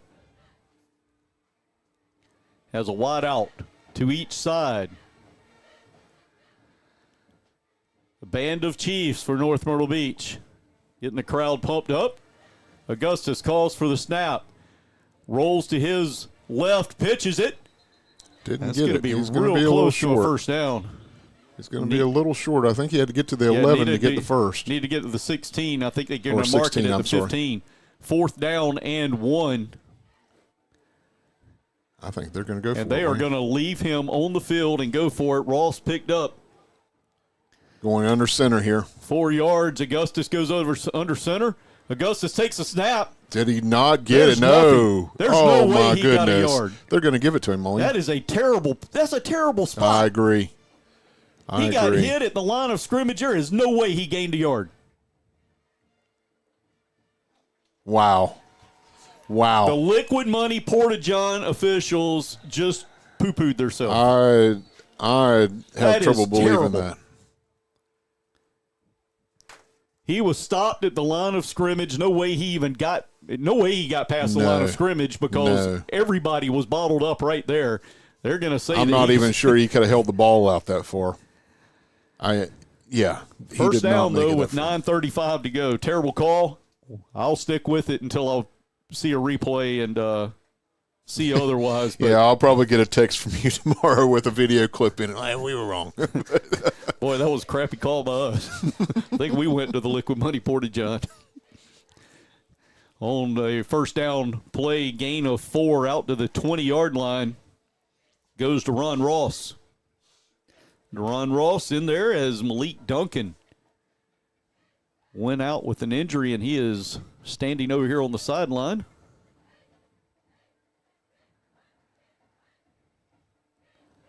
Deron Ross standing directly behind his quarterback. Jalen Augustus has a pair of wideouts on the far right. There's the snap, handoff going right is Ross. Ross is going to gain maybe a couple of yards. It's going to be 3rd and long again, or 3rd and 5 or so. 3rd down and 5, ball sitting on the 22-yard line. 21. Oh, back at the 21. So it is 3rd and 5. Just a 1-yard gain there. They tried that sweep to the right, and good job there by the North Myrtle Beach Chiefs defense. Tell you, that's a gutsy call, though, by Jamie Johnson. Go for it on your own 10-yard line. on your own 15-yard line. Just shows you how much confidence he has in Augustus here. Augustus rolls out to the left, quick pass, and he overthrows his receiver. Ball goes out of bounds. There in defense was Jason Bellamy. Was intended for Zai Shannon. After that incomplete pass, that's going to bring up 3rd down and 5. Looks like they're going to bring the punt team on here, Wayne. I was going to say they left that offense out there a little longer than you would think. Oh no, we have a. I think he just dropped it. The official over there just dropped his flag. Oh my goodness, what happened? So with 7 minutes, 51 seconds to go, what should have happened 3 plays ago, well, actually it shouldn't have happened because we should have had the ball on the 15-yard line, but gave them the first down, but 4 plays later, the punting unit is on, and the Chiefs have a pair of guys back standing at their own 45. And there's the punt coming from Zayden Johnson, going to be taken by Rio Stevenson back at the 38. I don't believe that was Rio. I think that was Rio was Jason. the near guy. I think that was Jason Grace. It was Jason Grace. Rio was lined up on the near side. Jason Grace on the far side. He took it at the 38-yard line, gets it back up to the 42. So the third possession for the Chiefs will start at their own 42-yard line. That's 12 yards better than the last 2 have started.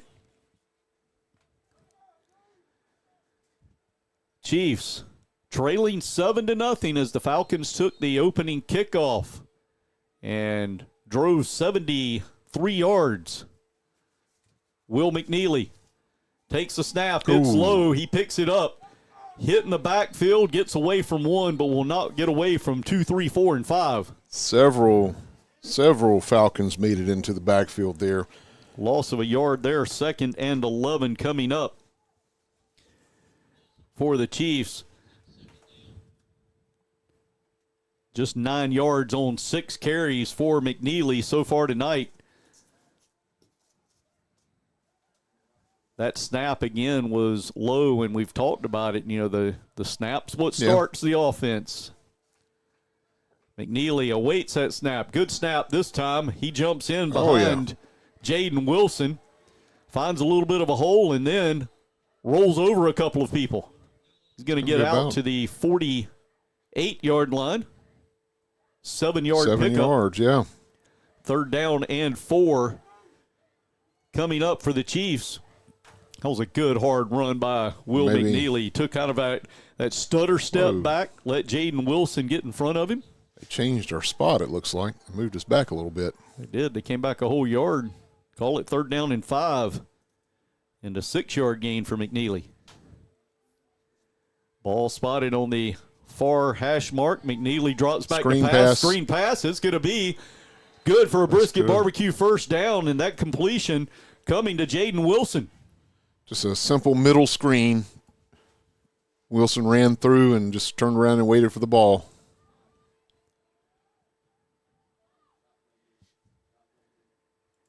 Eight-yard gain on the completed pass.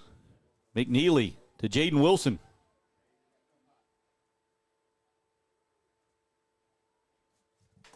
McNeely again with the snap. Wilson right up the middle. I think he lost the ball. He did. He was hit at about the 44-yard line. And coming up with the ball for Darlington is number 40. That's Matthew. Nope, wrong one. That's Jacoby Martin.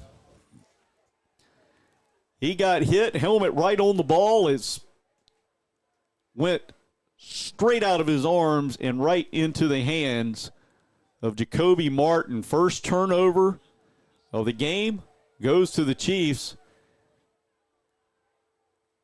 Chiefs had 6 fumbles the other night, lost 4 of those.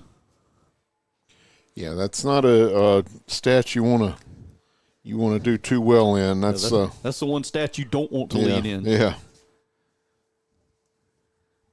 It was a hard run by Jaden, took the handoff, went straight up the middle, got a gain of about 3 yards, but when he got popped, it was helmet right on the ball. Ball came spurting out, and Darlington, with 5 minutes and 42 seconds remaining here in the second quarter, the Liquid Money Porta-John officials have called an official timeout to allow both teams to hydrate. And I'm going to tell you that this is one of those hydrations that if you are Darlington, you don't want. You just got a big play. You've got they got a little momentum. Yeah. Let's don't let North Myrtle Beach sit over there and kind of settle down. The Chiefs defense gave up the touchdown on the opening drive. Since then have really buckled themselves down and forced a 3-and-out, gave up 1 first down the last drive. Now, starting at their own 41-yard line is the Falcons. Jalen Augustus takes the snap, looks to his left, now he's going to take off. He's going to keep it. He's calling for a penalty. There's not going to be one. No, sir. That tackle coming from Dalen Bennett. Yeah. Dalen, the nose guard, chased him down from behind. He's going to have to come out because his helmet came off. So that will bring in Simon Whaley Jr. Well, we have a man down, so he might get back in. Yeah, Brycey Gore was down. He's going to get up, and he's coming off the field. And I'm guessing because they blew the whistle, why is there going to be there shouldn't be an injury timeout. The injured player's off the field. Augustus gets to go back in the game now, though. Yep, so Augustus, they're going to keep him over I think he's got to sit out for one play because of a helmet coming off. Well, you can call a timeout, I think, can't you? No, they could call a timeout. Yeah. Simon Whaley, quarterback, takes the snap, hands off to Ross. Ross breaks a couple of tackles, gets ahead for a first down run. Big, strong run by Ross there. He broke a few tackles as he just bobbled through the middle and got exactly what the Falcons needed there. 12-yard run for Deron Ross puts the Falcons in North Myrtle Beach territory at the Chiefs' 45-yard line. After sitting out his one play, Augustus is back in. Ross off his right hip has a pair of wideouts to the right, one to the left. Dropping straight back as Augustus looks downfield. Badly overthrows his wide receiver. Yep. Overthrew everybody. Yep. I thought Bannon Hill was going to come up with it there for a second, but Bannon Hill still was overthrew him. Closest player to it, as he was about 3-4 yards behind the receiver, but still well over his head. Second down and 10 for Darlington. I was looking over here on the sidelines. Yeah, now I see him. I'm sorry. I was looking over at the table over where they were sitting. But Duncan is. I don't know that he might be. Malik Duncan looks he's like at least he might done be for the first half. He's got his right shoe off, ice on his ankle. Augustus with Deron Ross. Deron Ross going to take the handoff, test the right side. Net in the backfield. Gets hit in the backfield. He's going to get back to the line of scrimmage, but it's going to be 3rd and 10. Great play there for the Chiefs. I think that was Kingston Page. Kingston Page, Dustin Clement. Dustin Clement comes off the bottom of the pile. Had the initial hit. They're going to call it a gain of 1. 3rd down and 9 coming up.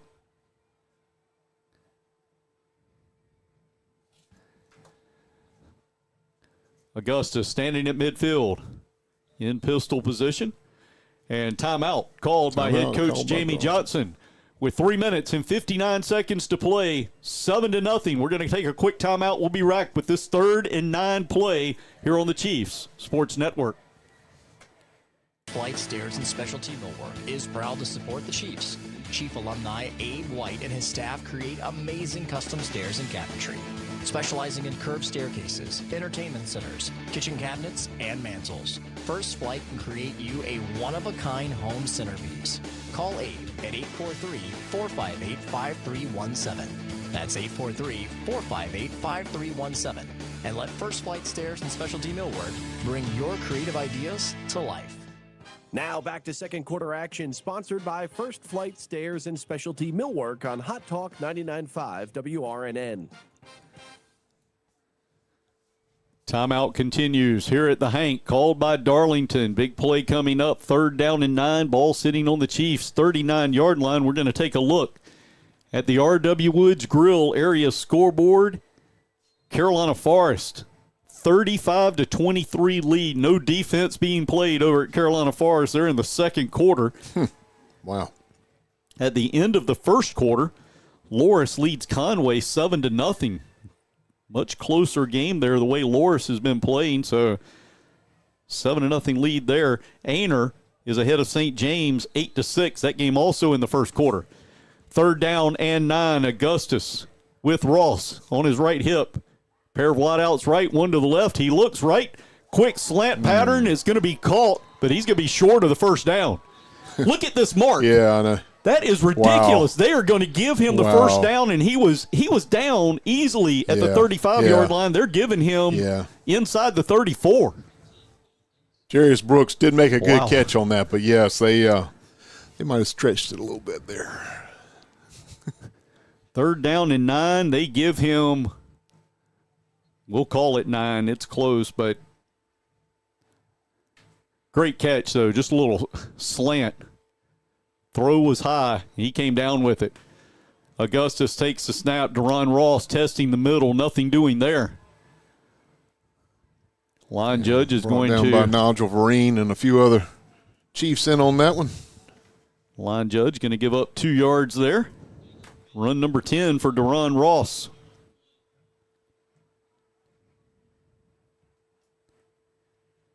$35 yards on those 10 carries.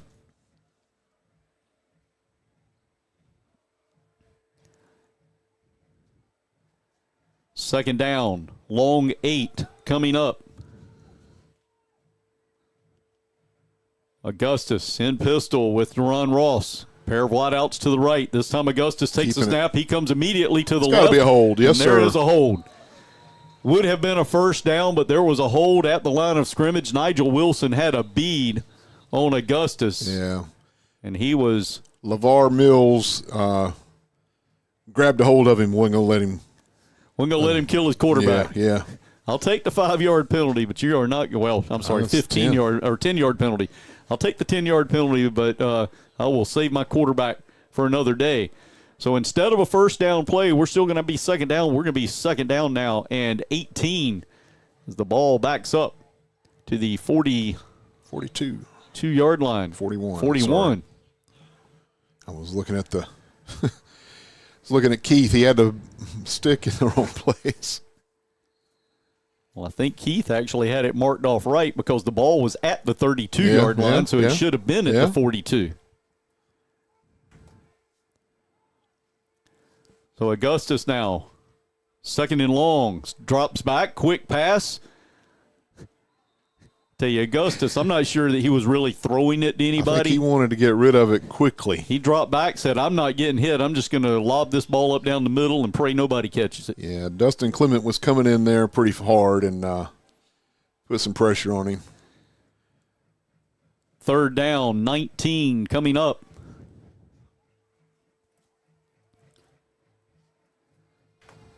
It's a big play here. Big play. 2 minutes, 14 seconds to play here in the first half. 7-0 Darlington.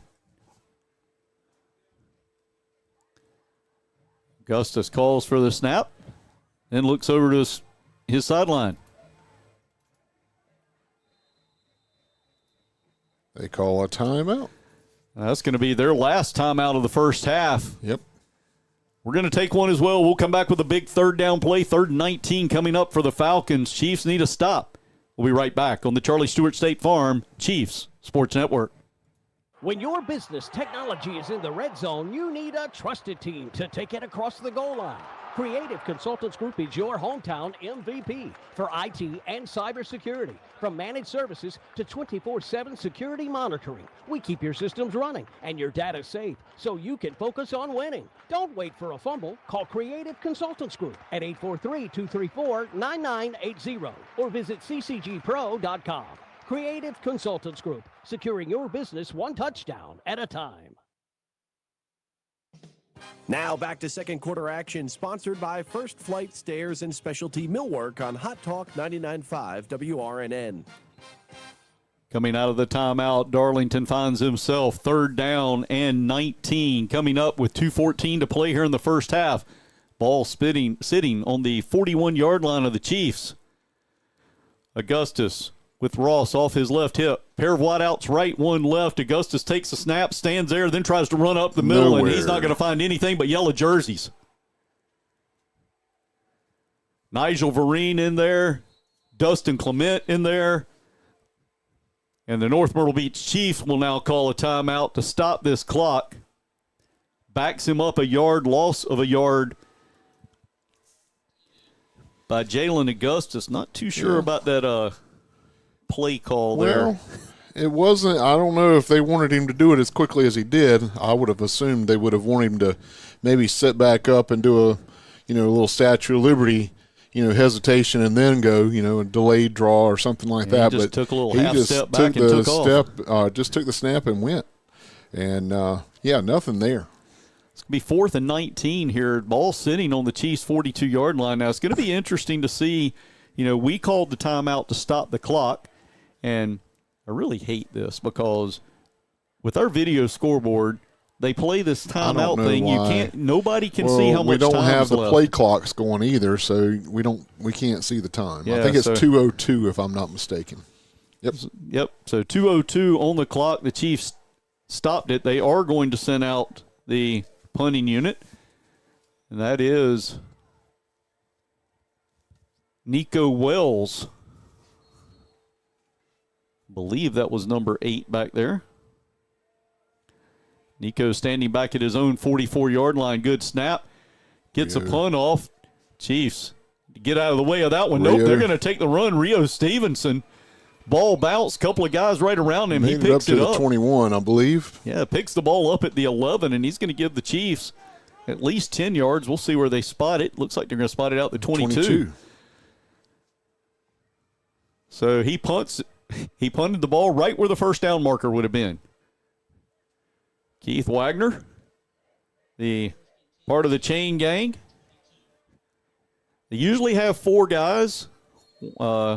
Actually usually have 5, but got 3 tonight. Keith's on double duty. He's got the clip and the down marker. One had an injury. One's out of town, so he's got the first down marker and the clip. So here come the Chiefs. Will McNeely fakes the handoff, coming near side to Jalen Wilson. Will McNeely then takes off around to the left, but nothing doing. Out as well. No gain on the play. Brings up 2nd down and 10 at their own 22-yard line.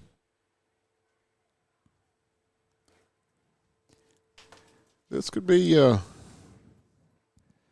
don't know, we're going to have to do something a little different. Minute 20 seconds. Clock's rolling. Will McNeely in pistol with Jaden Wilson. McNeely drops back, plenty of time. There we go.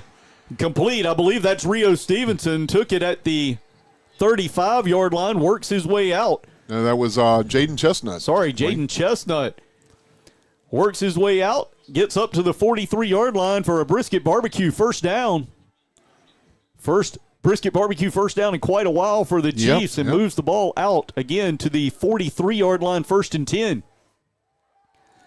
McNeely rolls to the near side, this time overthrows his intended receiver. That was Rio Stevenson. Yep.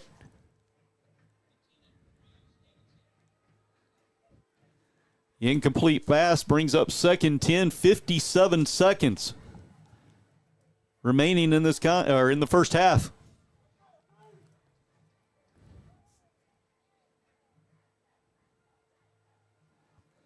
Two completions by McNeely in this game. Both of them have been to Jaden Wilson. McNeely in pistol. Pair of wideouts to his right. Jaden Chestnut off his hip. He's rolling to the right. Looking downfield. He's got Rio Stevenson. Come on, and Rio dropped it. Got to hold that, man. Ball right in his hands. When he fell down, it just popped out. Would have been at the 30-yard line, and ball fell out. Incomplete pass, 3rd and 10 now for North Myrtle Beach.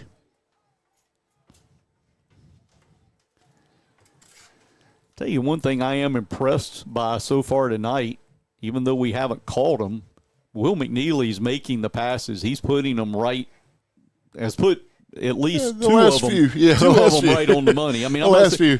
We've dropped a couple of them and caught a couple of them, but he was a little high on a couple too. So he struggles sometimes getting a good pass off when he's sprinting out to the side on rollouts and things. So it's one thing he's going to have to get a little bit better at, I believe.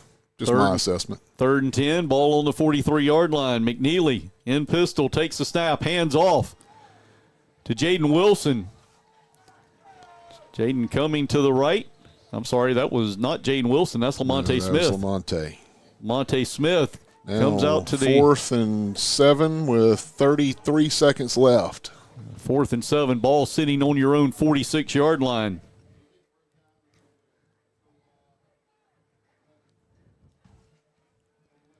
The Chiefs this are just going to. I don't know. I mean, we're going to let the clock roll down. We're going to take a timeout and then punt it. Give them the ball with probably somewhere less than 10 seconds on the clock. We'll see. They've got the play clock down on the field. We'll see why we're not running our play clocks tonight, but now they're going to give us the quarter. So, well, they are going to give us the quarter. The way he was waving his arms, I thought we were. Call a timeout right there at the end, but we are, well, I take it we're going to half. Our team is not leaving the field. I think we called a timeout. I'm not real sure what's going on. Darlington is, yes, and we did. They're going to come back we and say called a timeout. They're going to have to put, I think he started waving his arms with about 2 seconds on the clock. We'll see how much time they put back up. Darlington was headed off. Our guys knew that we had called the timeout. The chain crew, they've laid the sticks down. They're out of here. Well, Keith, y'all got to pick those sticks back up. Robert Wedding's over here sitting on the bench, and he's like, "Are you kidding me?" He thought it was time to get a free hot dog and a Pepsi. But everybody's back up. We're going to put the sticks back in the right place. It's 4th down and 7. Well, I like the way they're doing this, but the first down marker is nowhere near the right spot. But it's 4th and 7. It's supposed to be 4th and 7. Yeah. Right now it's 4th and 2. Yeah, I'm not sure that it matters. Anyway, 2 seconds on the clock. Will McNeely out, takes the snap. He's going to drop back, looking to the left. Hook and ladder. And that is going to be an interception. He intercepts it at midfield, and he's taking off down the right side. Will McNeely gets him out of bounds. And Will McNeely hustles over, knocks him out at about the 12-yard line, and that will end the half. The Chiefs tried a pass play, kind of lobbed up in the air. Looked like they were going to run the old hook and lateral. They tried that last week, and I think Darlington had it scouted out this time, so they must have watched the Goose Creek film. Yep, interception thrown. Ends up being nothing, though, as Will McNeely hustles over, knocks him out of bounds. But that's going to be the half. Darlington took the opening kickoff, went 73 yards for the score, and that's where we are, 7-0. We'll be right back with the Martin Heat and Air halftime show here on the Charlie Stewart State Farm Chiefs Sports Network. Stay comfortable all year round with Martin Heat and Air, serving North Myrtle Beach and the surrounding areas, including Myrtle Beach, Conway, Longs, and Little River. From routine maintenance to annual service agreements and new installations, we handle all your HVAC needs with expertise and care. Call us today at 843-663-3504 or visit us online at martinheatandair.com. Martin Heat and Air, providing quality work with integrity. This is State Senator Greg Hembry with this week's Minute from the Senate, Major Accomplishment. It has been an honor to represent you in Columbia for the past 4 years, and we have accomplished much. In the last 4 years, we have invested more money in K-12 public education than in the history of South Carolina public schools. We have raised starting teacher salaries by 58%, and we have increased school choice for all students. In the last 4 years, we have committed more money to the maintenance of our roads. This is a long-term commitment to safer roads that will continue for decades. And in the last 4 years, we passed the state's largest permanent income tax cut and passed the largest tax rebate. It is your money. You should keep more of it. We have made great progress, but there is so much more to be done. I pledge to you that I will work every day to make South Carolina safer, smarter, healthier, and more prosperous. This is your state senator, Greg Hembry. Go Chiefs.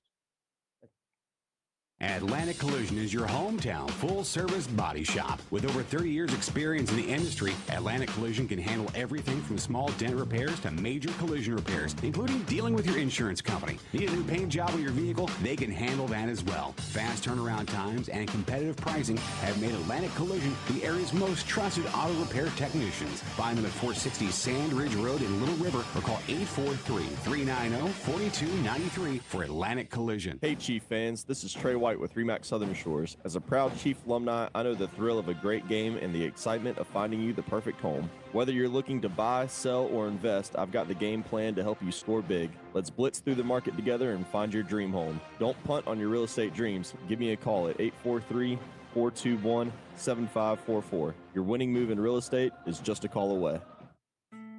For quality, pre-owned cars, trucks, and SUVs, First Choice Auto Sales in Little River should be your first stop. Chief alumnus Tim Williams and his staff specialize in offering top quality automobiles at a reasonable price. Stop by and see us and let us help you find the perfect car, truck, or SUV. We're on Highway 9 East in Little River. You can find our inventory at firstchoiceautosc.com. First Choice Auto, your chief connection to quality pre-owned automobiles. Now back to the Martin Heaton Air Halftime Show on Hot Talk 99.5 WRNN. As we continue the Martin Heaton Air Halftime Show, we welcome you back into the Kevin Barbaro Construction broadcast booth. Tonight, our halftime guest is Elijah Vereen, a 2022 graduate of North Myrtle Beach and now a senior at Newberry College. Elijah, it's great to have you back on a broadcast after getting to call so many of your games that you played for the Chiefs. So welcome back to a Chiefs broadcast and to in a way a Chiefs football game. Yes, sir. Thank you. I mean, I appreciate you having me back. Yep, we keep following your career. Even Timmy, your mother and father, good friends of mine, and it's fun to follow along and kind of keep up with you. Get to see pictures of you on Facebook, and your grandmother. You know, she props you up there pretty high too. Yeah, I know. Well, I know that you got a little time at home, you know, before you headed back to Newberry for the start of practice.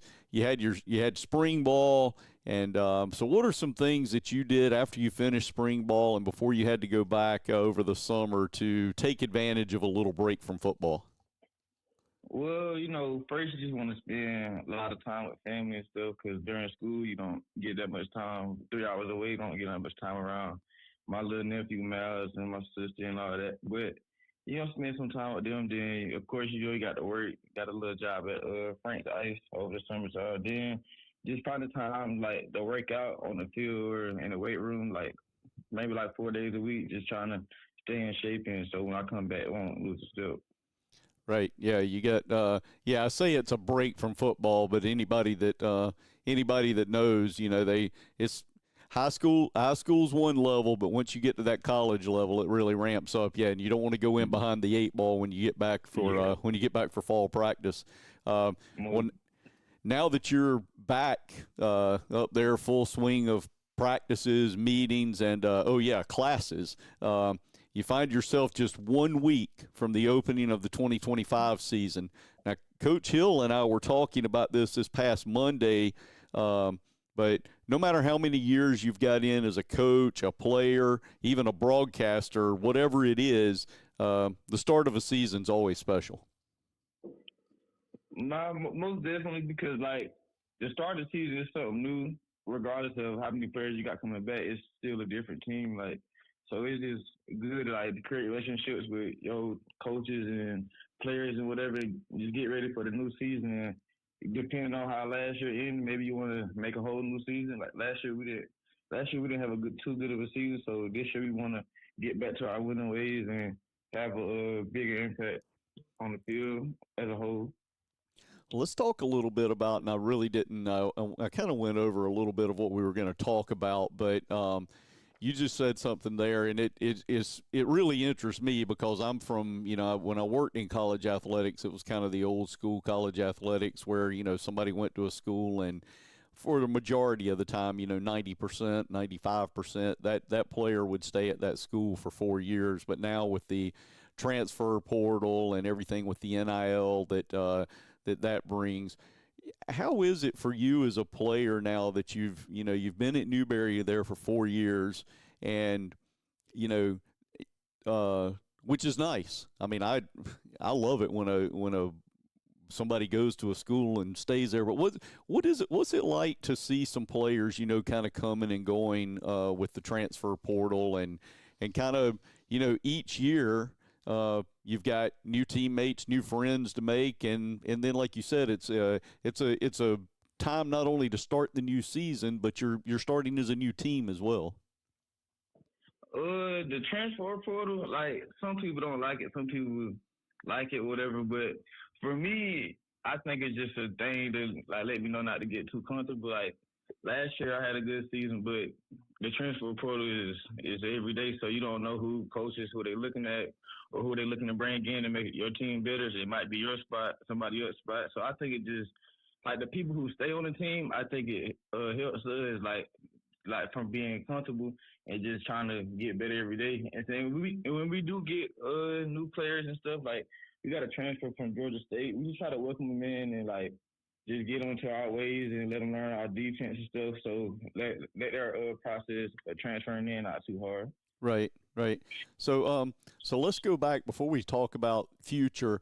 Let's go back and look at the past a little bit. You were a 2022 grad for North Myrtle. You went to Newberry, had a red shirt in 2022, came out already fired up and ready to go for the 2023 season, and then disaster hit.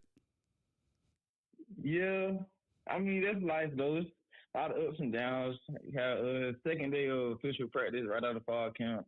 I messed my knee up, so I had to get surgery, and that, I mean, it's a tough time, but it's also a time for self-reflection. So throughout that year, I just reflected on myself and got stronger and learned the defense better. So when I came back the next year, my sophomore year, I was more prepared. So when I got in the game, it wasn't as fast as you would think it would be. Because I feel like me, when you know what's going on, the game doesn't move as fast as people think it is most of the time. Right. So how was last year? Basically, was the first time that it was the first time that you had played in a game since your senior year of high school in 2021 season. So how was that stepping on the field for the first time? I mean, and obviously, coming off the knee injury as well, but maybe a bit of butterflies, but probably really that anticipation of the first snap and the first hit really ramped up after being away for so long from game situation. For sure, coming into the season and stuff, I was so ready to play because, like you said, I haven't played football or any games since 2021. So I was just ready to play again and see what the feeling was like to get back on the field and run around. So at first of the season, I was playing mostly special teams and stuff, trying to get my feet back with, get used to the game. And then later on in the season, I started getting more in the rotation. And it was just fun, though. It lets you know not to take football for granted, though, because it's not something that everybody get to do. And it was taken away from me for a little while. So I was happy, though. I was happy to play again.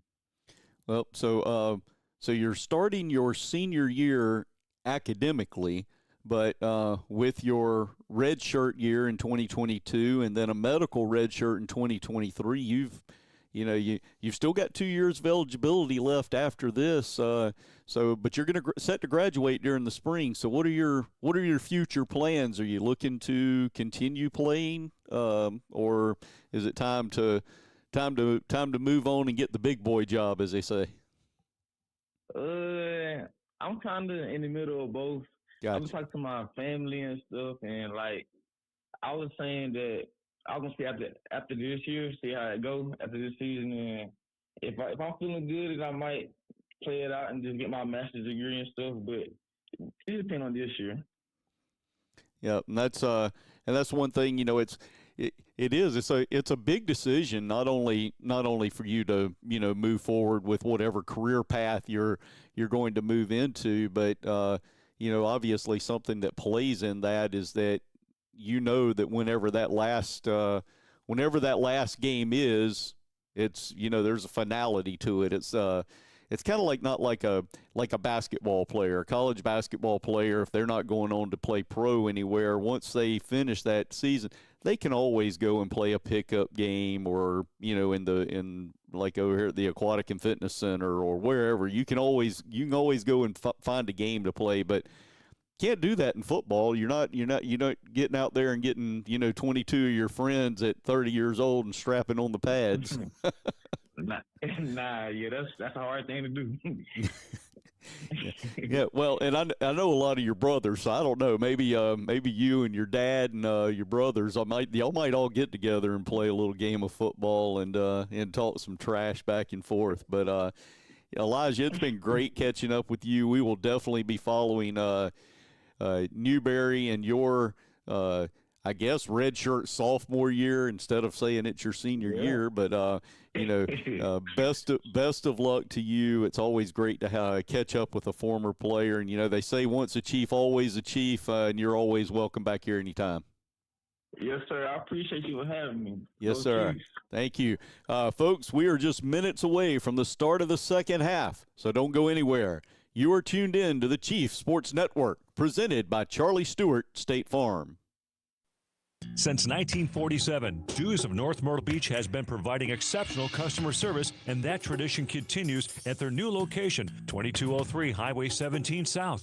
Dews is a family-owned appliance and heating and air sales and service company that also carries hardware. Carrying many popular lines, Dews can help you select the perfect appliance for your budget, and you can trust them with the installation and support. Stop by Dews, browse their new showroom, and say hello to an old friend. For over 65 years, Dews has been there for our community. Come visit the family-friendly beaches of North Myrtle Beach for warm sunshine on our quiet, relaxing, clean, and safe beaches. Elliott Beach Rentals has been helping families plan their vacations for over 60 years. With hundreds of oceanfront beach homes and condos to choose from, offering the best selection, price, and value guaranteed. Trust your vacation to the experts at Elliott Beach Rentals. Call 800-525-0225 or visit online at elliottbeachrentals.com. Hi, this is Christy Sexton with Beach Benefits Insurance.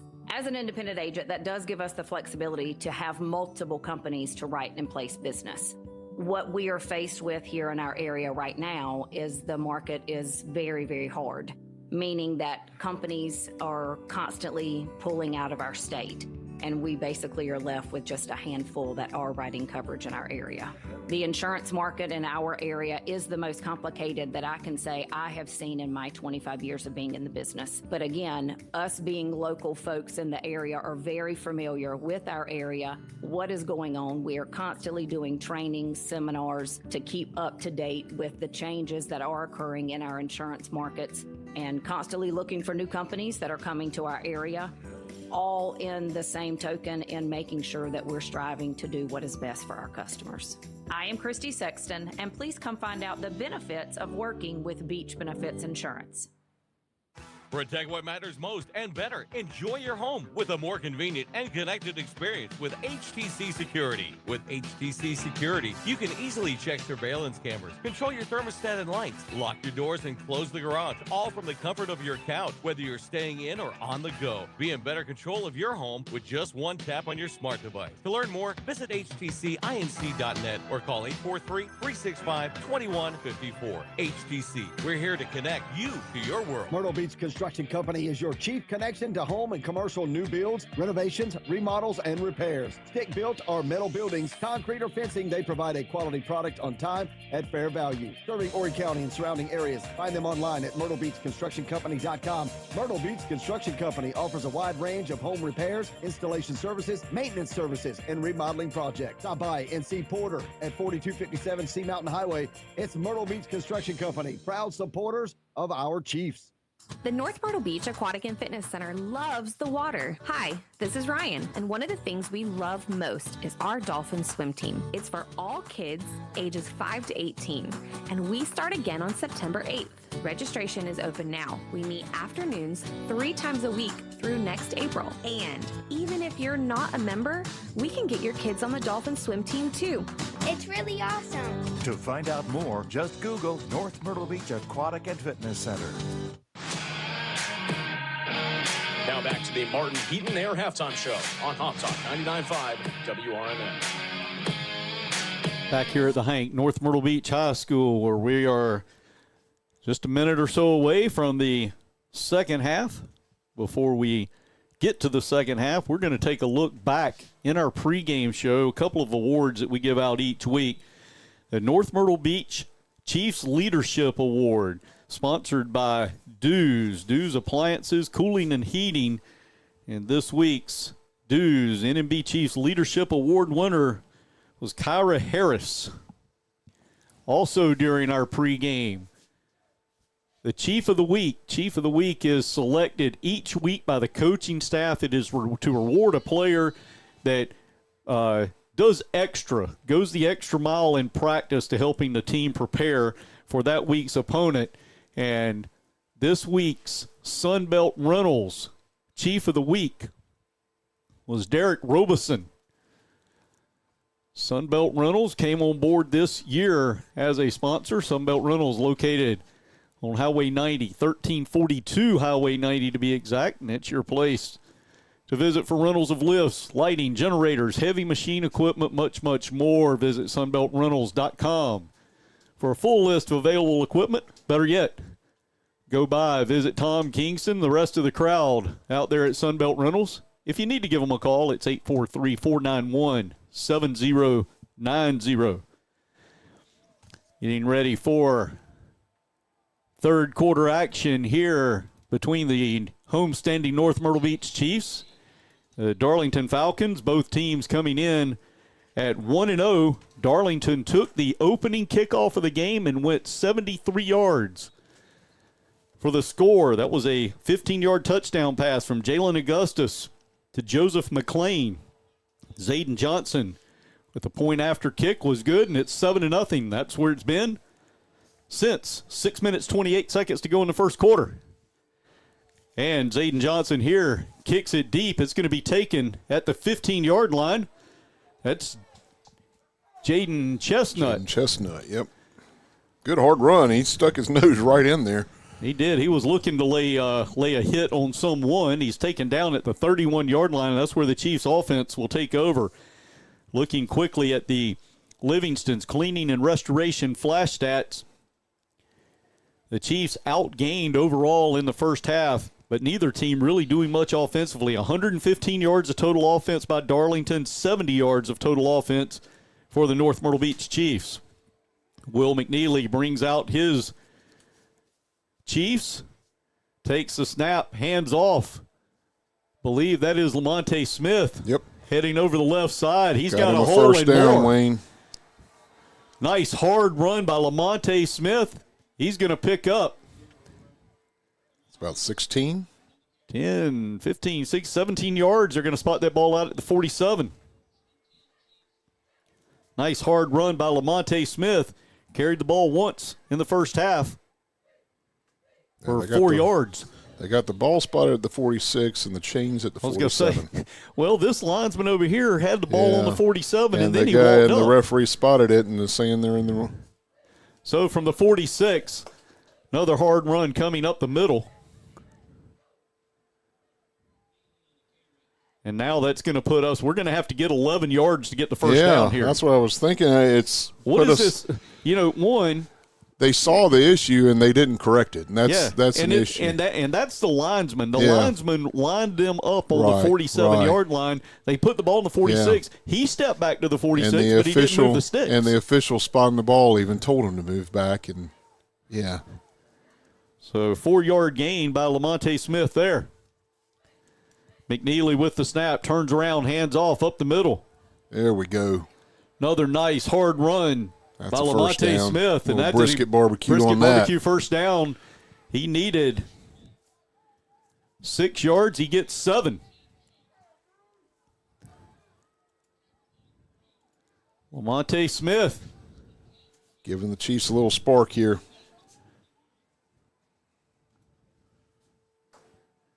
Brisket barbecue first down and moves the Chiefs into Darlington territory. Ball at the 41-yard line. McNeely, ball snapped low. He bends down, picks it up, takes off running up the middle. Got it behind Asa Parker and got some extra yards there. About a 3-yard gain. Yeah, about a 3-yard gain. Call it second down and 7. Back in the first half, Will McNeely, 8 carries for 15 yards. Jalen Wilson had 5 carries for 22 yards. Had a big fumble, though, for the Chiefs. Lamonte Smith, 1 carry, 4 yards, but already has 27 here in the third quarter. Speaking of Lamonte Smith, he takes the handoff there, but nothing doing. He tried to bounce it out to the right, and there were 3 white jerseys led by Malik Moore, 5'10", 284 pounds. Couple of missed blocking assignments there. I didn't see who it was, but Lamonte Smith. A couple of guys were loose right there in his face. Will McNeely gained 3 on the 1st and 10 play, and now it's going to be is it third? 3rd and 10. The loss of 3 yards. McNeely drops back to pass, can't find anybody, takes off running, and that ball stripped. And I do believe Darlington got it. We'll see. There's a fight going on down at the field. I think North Myrtle Beach got it back. And he did. That's Lamonte. Lamonte Smith comes in. Big number 75 for Darlington. Malik Moore. He made the hit, stripped the ball. He dove in. He initially had both hands on it. Lamonte Smith dove in there hard and pulled it took out. It away. Great job by Lamonte Smith. Give it a gain of a yard, 4th down, or 2 yards, 4th down and 8. Chiefs are going to leave the offense out. Will McNeely takes a snap. He's open. He's open down the middle of the field and overthrown. Yeah, I think Parker Stevenson, I think he slowed down a little bit there, waiting. I don't know. It's just the timing doesn't always seem on with some of our passing, but. Yeah, and we've had a couple of those where it looks like, the receiver's open, the quarterback's throwing to lead them, and the receiver slows down or stops. And, obviously you're a quarterback, you're expecting them to go ahead and finish that play out, and then it looks like an overthrown pass. Yeah. Turnover on downs, though, as the Chiefs were going for it on 4th and 8. So it'll be 1st and 10, Darlington. They'll take over on their own 39-yard line. 8 minutes, 30 seconds to play here in the third quarter. Darlington 7. North Myrtle Beach Chiefs nothing. Jalen Augustus, the quarterback, takes a step back, hands off to Deron Ross, tests the right side, going over right guard. Get ahead for a gain of 2 up to the 40-yard line. You're being generous when you call it 2. We'll call it a gain of 1. I actually thought they had started on the 38. They started on the 39. So just a gain of 1 yard for Deron Ross. Deron Ross back in the first half, 10 carries, 35 yards. Handoff is again, he fakes it to Ross, and Augustus takes off. He makes one player miss. Little stutter step to the inside, and they're going to give him the spot right at midfield. Froze our linebackers because he faked the pitch like he was getting ready to pitch it off on an option and decided to keep it. Biggest run of the game for Jalen Augustus. Picks up 10 yards. midfield, 1st and 10, the Falcons. Augustus had just 4 yards running in the first half and just 6 yards. No, correction, I'm sorry, 31 yards passing as he was 3 for 6. Augustus calls for the snap, turns around, heads off to Ross right up the middle. Tell you, for a backup running back, Deron Ross has done a heck of a job since Malik Duncan went down with the ankle injury there. Picks up 7 yards, 2nd down and 3. I feel like Duncan is more of a speed type runner and Ross is more of the power runner. He's doing a good job here. Ross takes a handoff. Little stutter step to the right, jumps back to the middle. He's going to gain 2 yards, but going to be 1 yard short. 3rd down and 1. They've moved up to the Chiefs' 41-yard line. Needs to get to the 40 for the 1st down.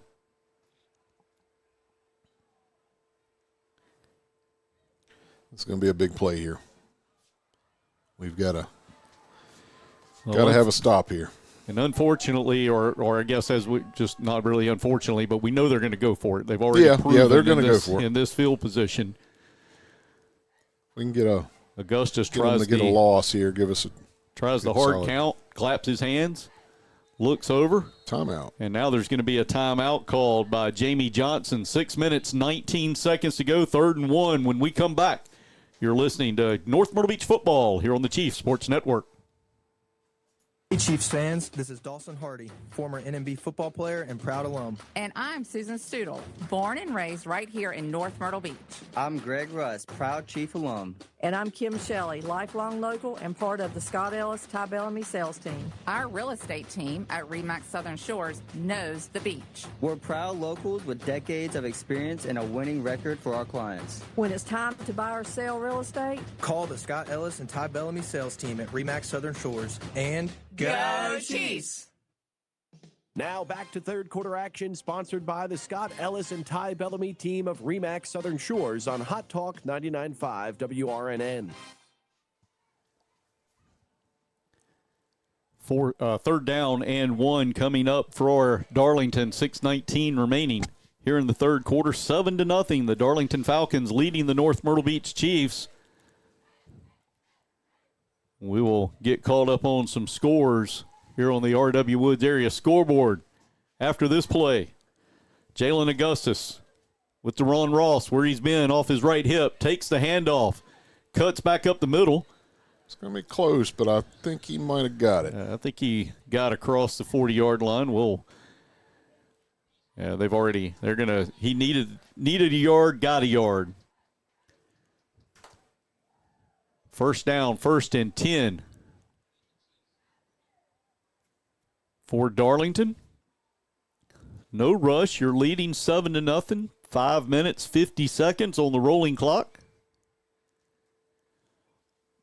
Augustus gets the play, gets everybody set up. He's got a pair of wideouts to the right. Again, Ross off his right hip. Augustus takes the snap. Ross right up the middle. Sir. There's bingo. Bingo, you're right. Exactly. Lamonte Smith all over it. That is a good candidate for our North Myrtle Beach bingo hit of the game. Lamonte Smith, before Ross could get up ahead of steam, he got up ahead of steam himself and caught him a yard deep in the backfield. Loss of 1. 2nd down and 11.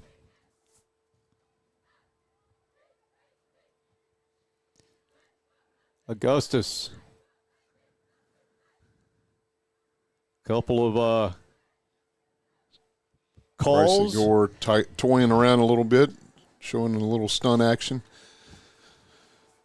Hey, it's got to be hard with no play clock.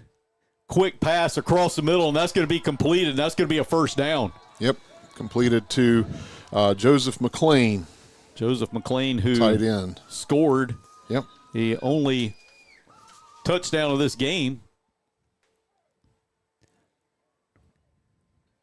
17-yard pickup there for McLean. And I mentioned Brycey was showing the stunt there, and I think Augustus read that and decided he was going to throw right behind him. And he did. I mean, as Brycey came up, and as soon as he did, the tight end just snuck in right behind him. Yep. Nice read by Jalen Augustus, and also a nice read by his tight end, Joseph McLean. This time it's back to Ross. Ross is going to test the right side this time and nowhere to go. Nice hard hit. 3 Chiefs there. Yeah, I believe that was Keith Allison. Nigel Green, Keith Allison, both of them on that left side. Loss of 2 for Deron Ross. 2nd down and 12 now, backed up to the 24-yard line.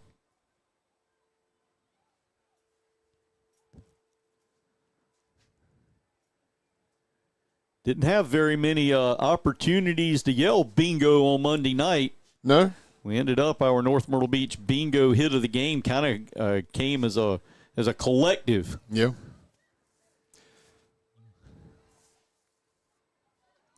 The snap over pursuit, to Augustus. I think we have a hold. Hopefully we're going to have a hold as Augustus. He went to the left, kind of slowed down. Chiefs over pursued, and he snuck inside the pylon, but that one's coming back. Their coaching staff knows it. They've got a player standing back here. He's like putting his arms up in the air. Coach knows he did it.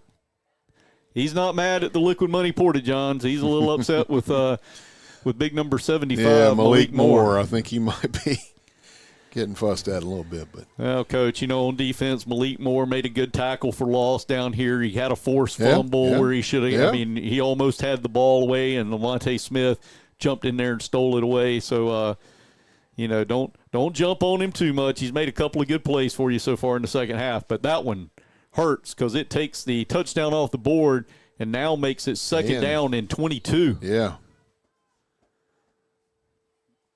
Ball all the way backed up now to the 33-yard line. They've got to get to the 11. Augustus moves Ross from his right hip to his left. Augustus calls for the snap. Drops straight back. Screen pass over to the right. Not much doing there. Good job by the Chiefs. I think that was Green, Khalil Green on the catch, I believe. No? I'm sorry, that was Jarius Brooks. Jarius Brooks on the catch. Mike Cavallini with the tackle. Gain of 2 yards up to the 30-yard line.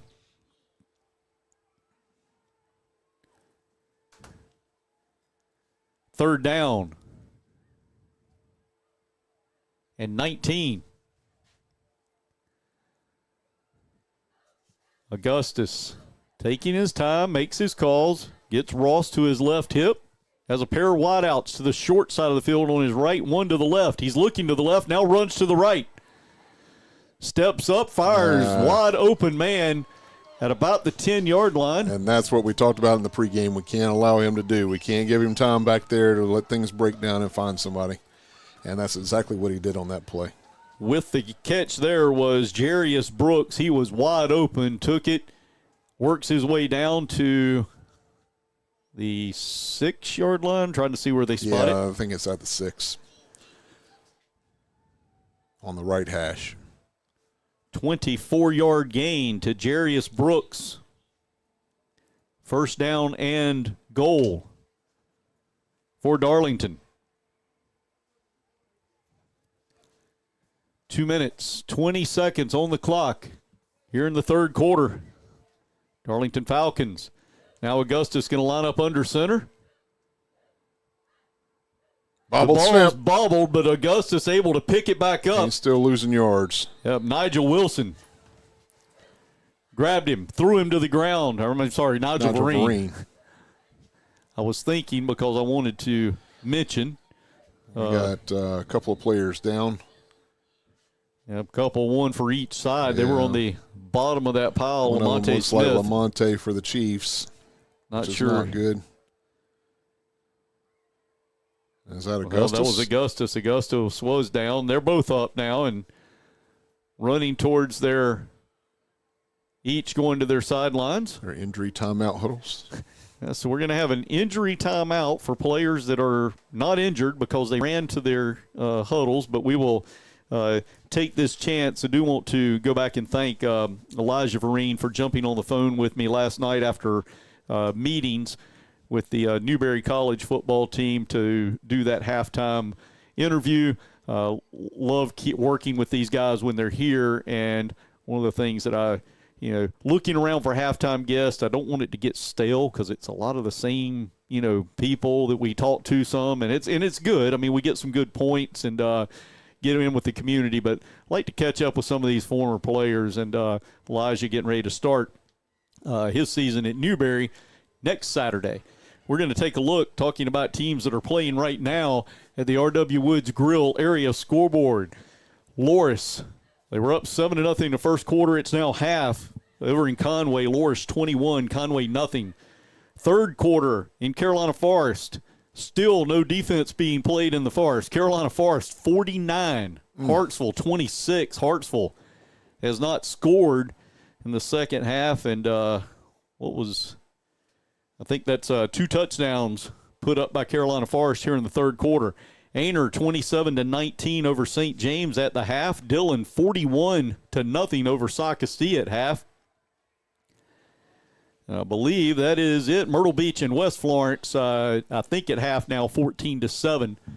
Myrtle Beach. The snap comes. Augustus is out. That is backup quarterback Simon Whaley in. He hands off to Ross. Ross is going to get ahead to the 5-yard line. 5 or 6, yeah. Gain of 3 as Augustus had lost a yard. Be 3rd and goal now from the 5-yard line. Minute and a half left in the third quarter. Minute 30 seconds, clock rolling. Jalen Augustus back in. Teron Ross off to his left hip. A wide out each way. Don't think they'll come into play in this. Direct snap, Augustus takes it, goes straight up the middle. He's powering forward, and touchdown. Touchdown for the Darlington Falcons. That's going to up their lead to 13-0 with 1:14 to go here in the third quarter. Almost a little too easy, Wayne. He got up there in the middle pretty easily on that play, and it's got to be a little frustrating for everybody, I know. But on for the extra point attempt is Zayden Johnson. Zayden put in the extra point on the first one. This kick up and good. 14-0. Darlington leads the Chiefs with 1:14 to go here in the third quarter. We'll be back for the kickoff after these words on the Chiefs Sports Network. It's 4th and long for your business IT, and here comes Creative Consultants Group with the winning play. From cloud solutions to ironclad cybersecurity, we tackle your toughest technology challenges. No more downtime, no more data breaches, just smooth, secure operations. Call Creative Consultants Group at 843-234-9980 or visit ccgpro.com. Creative Consultants Group, your IT champions, keeping your business in the game. Now back to third quarter action, sponsored by the Scott Ellis and Ty Bellamy team of RE/MAX Southern Shores on Hot Talk 99.5 WRNN. And after the score by the Darlington Falcons with 1:14 to go here in the third quarter, the Falcons leading the Chiefs 14-0 here at the Hank home opener for the Chiefs. Both teams won this past week, the opening game of the 2025 season. And with the kick is Zayden Johnson. It's going to be taken by Rio Stevenson. He's got a room. He's got some roll block. What a block. Nice block. He took it over on the right side and swung it far to the left. Jason Grace got a great block over there on that left side. Gave Rio another probably 10 yards on that run. Rio picked the ball up at about the 26 over here on the right side, the near side, as we are set up in the visitors' press box. Swung it all the way to the far side, gets out to the 44-yard line. That's where the Chiefs will take over, and they've got to get something going offensively.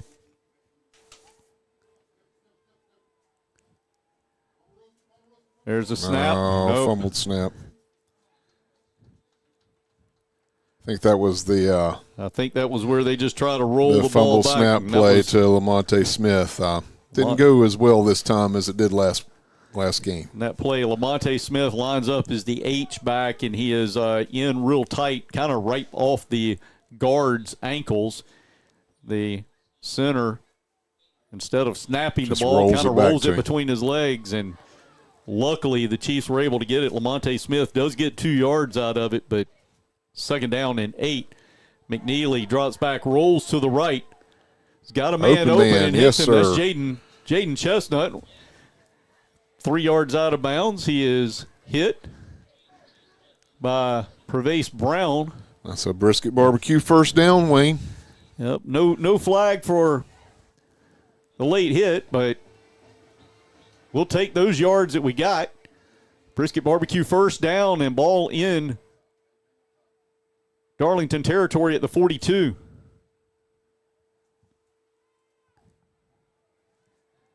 McNeely back to pass again, looks to the left. He's going to be sacked. No, he broke loose. He's at the 35. Oh, yes. Oh, he just trucked the guy at the 20. Woo. The 30-yard line, and that guy is still laying on the ground. He's still laying on the ground. Oh, my goodness. Will McNeely almost ran over sacked. Christian Charles. Christian Charles is still staggering off the field, Wayne. Not sure how Will McNeely, well, I'm sure he didn't get sacked because of his strength. He basically pulled out of it and took on a guy at the 30-yard line, left him laying there, and got all the way down to the 14-yard line, 1st and 10 Chiefs. Brisket Barbecue first down. And the clock, I was going to say, what are they doing? The clock had run to 0, and 2 seconds after that is when they blow the whistle. We're going to go to the fourth quarter. After that big play, we'll come back 1st and 10 Chiefs on the 14-yard line, but they've got some work to do. Darlington 14, North Myrtle Beach nothing here on the Chiefs Sports Network. The game with HTC Internet, the area's most reliable local provider. HTC offers a wide variety of fiber optic powered internet plans to meet your need for speed. In addition, HTC provides whole home coverage with HTC Smart Wi-Fi to keep your streaming devices performing at optimum levels. And best of all, HTC comes with no hidden equipment charges, which means your internet experience will exceed your expectations. To learn more, visit htcinc.net or call 843-365-2154. HTC, we're here to connect you to the world. For quality, pre-owned cars, trucks, and SUVs, First Choice Auto Sales in Little River should be your first stop. Chief alumnus Tim Williams and his staff specialize in offering top-quality automobiles at a reasonable price. Stop by and see us and let us help you find the perfect car, truck, or SUV. We're on Highway 9 East in Little River. You can find our inventory at firstchoiceautosc.com. First Choice Auto, your chief connection to quality pre-owned automobiles. Now back to fourth quarter action, sponsored by Boardwalk Billy's on Hot Talk 99.5 WRNN. And we're back, and we're going to wait and see. These officials, they're moving it. These officials have no clue where the ball's supposed to be. I thought they had spotted on the 14 down here. They came down and put it on the 10, but the sticks are on the 15. They're going to spot it at the 15. So we will call that a 26-yard run by Will McNeely. 1st and 10 for the Chiefs as we move to the fourth quarter. Will McNeely takes the snap, hands off to Jaden Wilson. Not a whole lot there. Jaden Wilson got hit at the line of scrimmage. It just kept bouncing out, but couldn't get forward. Maybe give him a yard.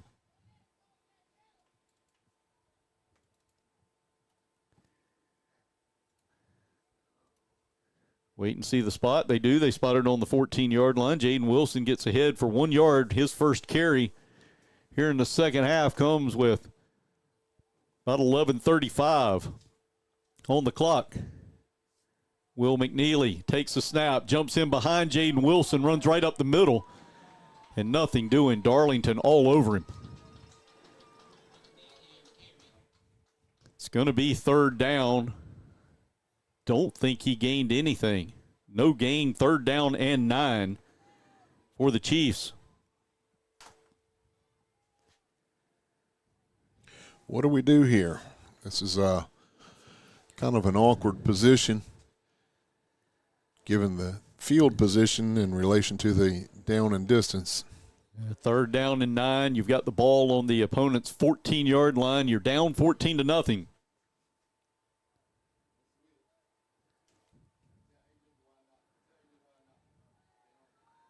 McNeely calls for, takes the snap. Quick pass out to the left. That's Jaden Chestnut.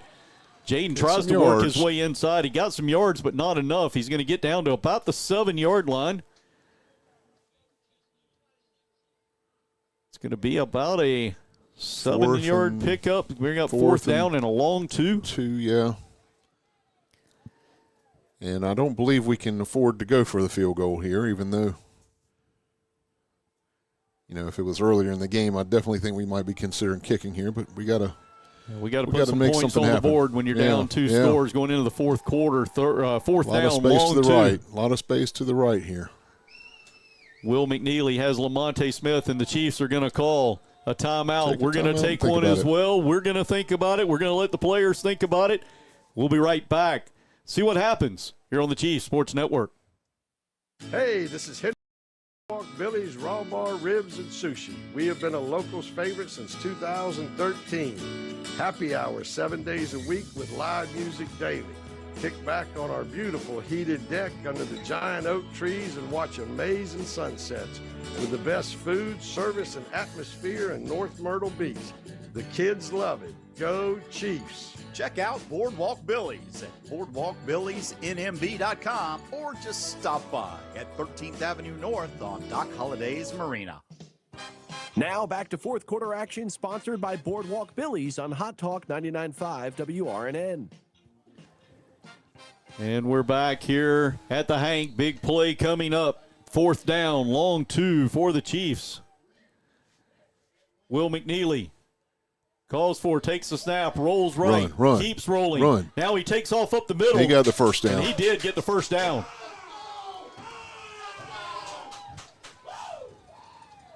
What are y'all cheering for? He got the first down. Darlington's coaches are going nuts here in the room beside us. They're really going to go nuts.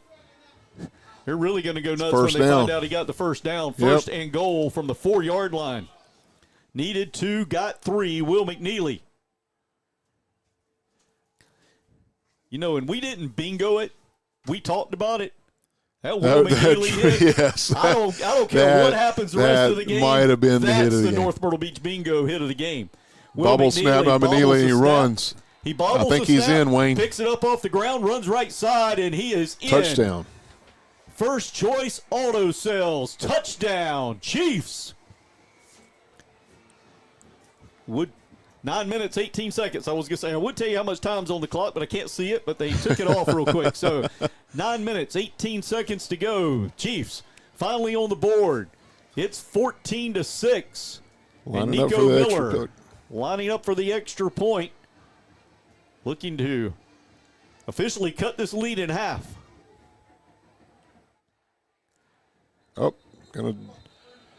Here's a thought. I was going to say Darlington jumps we might offside. consider going for it now. Yeah, it might be nice if you go for it, but you don't make it. And they're going to leave, looks like they're going to leave Nico Miller out there. They are going to decline that penalty. Leave him on the field, leave the spot where he would normally kick it from.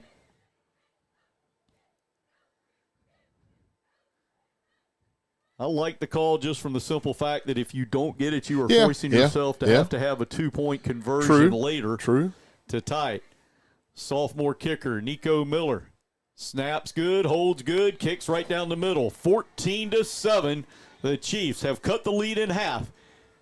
That's where we'll be when we come back with the Brogdon Electric Power Kickoff. You are listening to the Chief Sports Network, presented by Charlie Stewart State Farm. Business technology is in the red zone. You need a trusted team to take it across the goal line. Creative Consultants Group is your hometown MVP for IT and cybersecurity. From managed services to 24/7 security monitoring, we keep your systems running and your data safe so you can focus on winning. Don't wait for a fumble. Call Creative Consultants Group at 843-234-9980 or visit ccgpro.com. Creative Consultants Group, securing your business one touchdown at a time. Now back to fourth quarter action, sponsored by Boardwalk Billy's on Hot Talk 99.5 WRNN. And coming up, the Brogdon Electric power kickoff for Nico Miller following the touchdown before the North Myrtle Beach Chiefs. Will McNeely on a bobbled snap runs it in from 4 yards out. It's 14-7. Darlington with the lead. Nico Miller kicks this one down the right side. It's going to be taken at the 6-yard line. Darlington coming up. Nice tackle by the Chiefs. In on the tackle, that's Jarrell Bellamy. Braden Pagan got in there as well. Out at the 25-yard line, Darlington will take over 1st and 10. With 9 minutes, 12 seconds to go. Got a little momentum on your side, and this is where the Chiefs defense needs to step it up. Yeah, we need to have a big defense right here. We need to make sure we stuff them out here, get the ball back, and have a chance. Can't afford to let them eat up a bunch of time. Augustus takes the snap, turns around, hands it off to Ross. He tries to the left, then cuts back to the middle. Going to pick up. It's to be about 5 yards. Going to spot that at the 30. 2nd down. Now they back it up to the 24. 2nd down and 6 after the 4-yard gain by Deron Ross, his 18th carry now of the game. For the record, they're at the 29, Wayne. What did I say? You said 24, but I'm just making sure you got the number right for the next play. I know you're statting over there. From their own 29-yard line, Augustus this time takes a snap, tries to run straight up the middle. He's going to get a bigger gain than I thought he was going to at the beginning. Yeah. That's where he uses that big frame, and he's not doing anything rushed. Gets a 5-yard gain, brings up 3rd down and 1. And he's very long, and he always gets the ball out in front of him. So when he goes down, he almost gains an extra yard just by going down. 3rd and 1. Augustus goes under center. Snap comes. He takes like a little half step back, dives forward. Gain of 2. 1st down at the 36-yard line.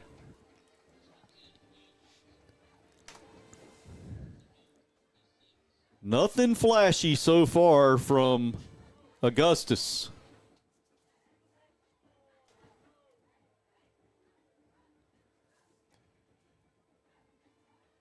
$7:45 left in the game.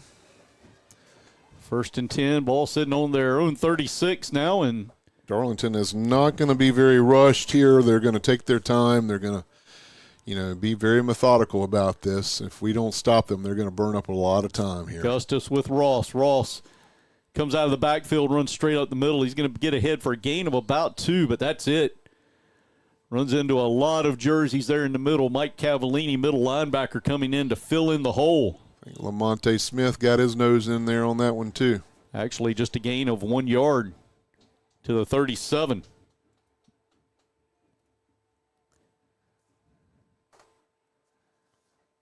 Personnel change of wide receivers. They're going to have 2 wide outs to the left, 1 to the right.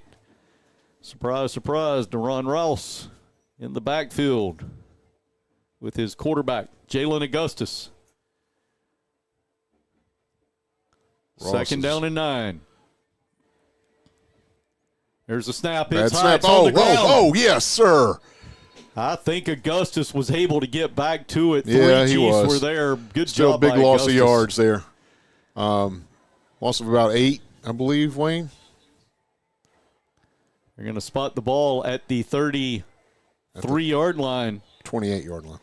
I'm sorry, 28-yard line. Loss of 7. Ball was sitting. Can't really see. I think it was maybe a loss of 7 as the ball was sitting on the 40. 3rd down coming up. 3rd down and 17. I'm not going to math you, man. Well, now I can see, okay, the ball was on the... You just said it was on the 40.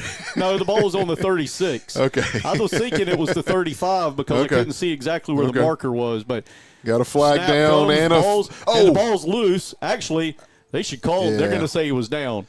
They're going to say that he was sacked before because that would have been an intentional grounding call. There also is a hold, but I think we should decline that and take it. We'll definitely decline it. Take the sack. The sack's all the way back at the 20-yard line. Another big loss would bring up 4th down. And if my math is mathing, that'd be like 26. They're going to punt, so that'll be good. They're spotting it at the 20-yard line. The call was a hold. Yep. It is declined by the Chiefs. Big sack for the North Myrtle Beach Chiefs.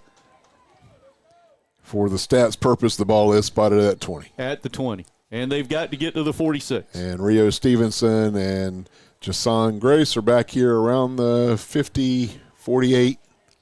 Our own 48. Now they're back at our 45. Bad snap. Ball was low, and it's going to be blocked. Goes out of bounds. It's going to be Chiefs ball at the 20-yard line. Yes, sir. I couldn't tell who it was. Got a piece of it. I believe it might have been Jimmy McCullough was he was diving after something there. I saw, Dustin Clement and Keith Allison around there. I'm not exactly sure who did what. Ball snapped low, kind of rolled back to the kicker. He picked it up, tried to quick kick it out, but he didn't get any height to it. And just about anybody along that front could have gotten a hand on it. 5 minutes, 30 seconds to go here in the 4th quarter. Chiefs defense comes through big. Yeah, we've got a great position now, Wayne. I mean, every opportunity to score here. I mean, ball's on the Darlington 20. We're, got a little momentum on defense and on offense, and things are going the Chiefs' way here the last few minutes of this game. All of a sudden, we've waited a little over 3 quarters, but the Chiefs' defense steps up big time there, and the offense scored on the last possession by Will McNeely, finishing up that possession with a 4-yard touchdown run. Nico Miller with the extra point.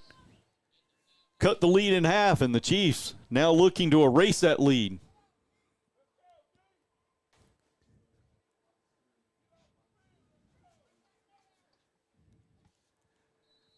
Will McNeely, junior quarterback, comes out.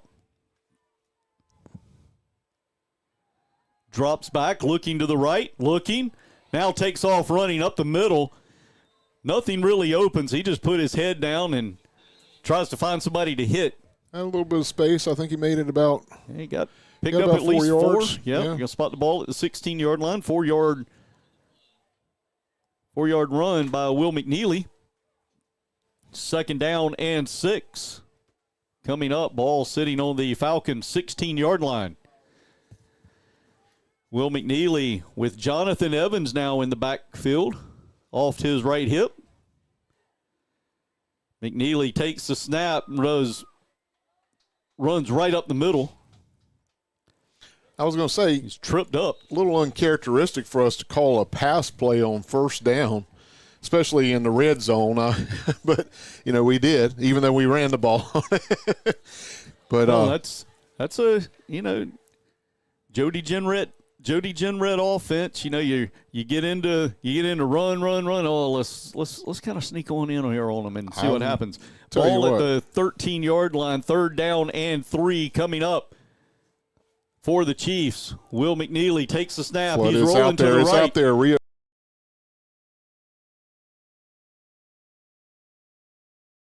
I guess he didn't see it because his primary was Parker Stevenson in the back of the end zone, but goes off of Stevenson in the back of the end zone, and it's going to be 4th down and 3 now. I really thought at some point there we might see Will McNeely take off and run. It looked like he had some open room on that right side. There was a lot of green over there on the right side. That's why I was saying Rio was wide open too. That's right where he was standing. And, it's kind of one of those things. It's 4th and 3, but you're looking at it and, we got to get 13 yards. We got to get that. You just got to get 3. Get the 3. We'll worry about the other 10 later. Yeah. But got to worry about those 3 right now. 4th down and 3 coming up for the Chiefs. McNeely drops back, still dropping back. Throws an interception. Threw it off of his back foot, intercepted. It's Keontae Scipio. They had a great rush up the middle. McNeely was going back, threw off of his back foot. He was going to get sacked and throws the interception. Darlington gets it, brings it out to the – have they spotted the ball yet? I think we're at the 39-yard line. Yeah, the Darlington 39. So the Chiefs had the ball 1st and 10 on the 20. They gained 7 yards on a 4th and 3 play. Will McNeely throwing off of his back foot is intercepted. That is the second interception of the game for McNeely. And this one's big with 3:59 to go. Darlington up 14-7. Now you're asking your defense not only to make a stop, but you've got to make a stop and make it quick. Yeah, you do. And Darlington crashed two guys hard off the right side of the line there. And Augustus takes the snap, hands off to Deron Ross, tests the right side. He's going to get ahead to the 44-yard line, gain of 6. Definitely we got to stop Ross. They're going to let Ross run and run the clock as much as they can. Has to be their goal here, I'm believing. Call it a gain of 5, 2nd down, and 5 coming up. Ross, that was his 21st carry of the game. Yeah, he's been a workhorse tonight. He's been doing a lot of the great job coming in after the Malik Duncan injury. Yeah. Malik Duncan had 45 yards on 7 carries and went out with what appeared to be an ankle injury. Snap comes to Augustus. Great job there by Ross. He was behind 2 of his defenders, two of his blockers. He just kind of stayed behind them, and as soon as it opened up to the inside, took a little jump step, went inside, and I believe, well, they haven't signaled anything yet. It should be a first down. I'm not. Yeah, it's a first down. Yeah, it's a first down. Ball's on the 49-yard line, so needed to pick up 5. He did so. Yeah, I wasn't sure what was going on because I looked across the field, and it looked like Chiefs head coach Greg Hill was standing out on the field beside the I think they're giving an official timeout here. 3 minutes and 5 seconds. Wayne, the Chiefs do have 3 timeouts. Darlington has 2. Yeah, you've got chances, but you've got to get the stop, and you've got to we get it quick. We got to make it happen now. Yeah, you can't give up first downs. The more first downs you give up, the more time runs off the clock here. And the Chiefs had that opportunity with the blocked punt and took over at the Darlington 20-yard line and made it 7 yards, and on a 4th and 3 play. Just, hats off to Darlington, make a great defensive effort, really put pressure on McNeely, throws off his back foot. Darlington gets the interception and then got a good return off of it to give them some breathing room. Now out of the timeout, 1st and 10, ball sitting on the Darlington 49-yard line, 3 minutes, 5 seconds on the clock. Or I guess they did charge a timeout to the Chiefs there. I'm sorry. Augustus this time fakes the handoff, comes to the right. Chiefs miss a couple of tackles. Augustus is going to get ahead for a gain of 3, and that's another timeout for the North Myrtle Beach Chiefs. We're going to take a quick one as well. We'll be right back. You're listening to the Chief Sports Network, presented by Charlie Stewart State Farm. Do you want TV on your own terms? Then join the HTC TV Max team. HTC streaming service. HTC TV Max takes television to the next level with more than 125 channels. HTC TV Max also includes video on demand, look back and start over TV, DVR, and an easy user guide. Best of all, you can access it from just about any device at home with a convenient app. No more cable box. To learn more, visit htcinc.net or call 843-365-2154. HTC. We're here to connect you to your world. Now back to 4th quarter action, sponsored by Boardwalk Billy's on Hot Talk 99.5 WRNN.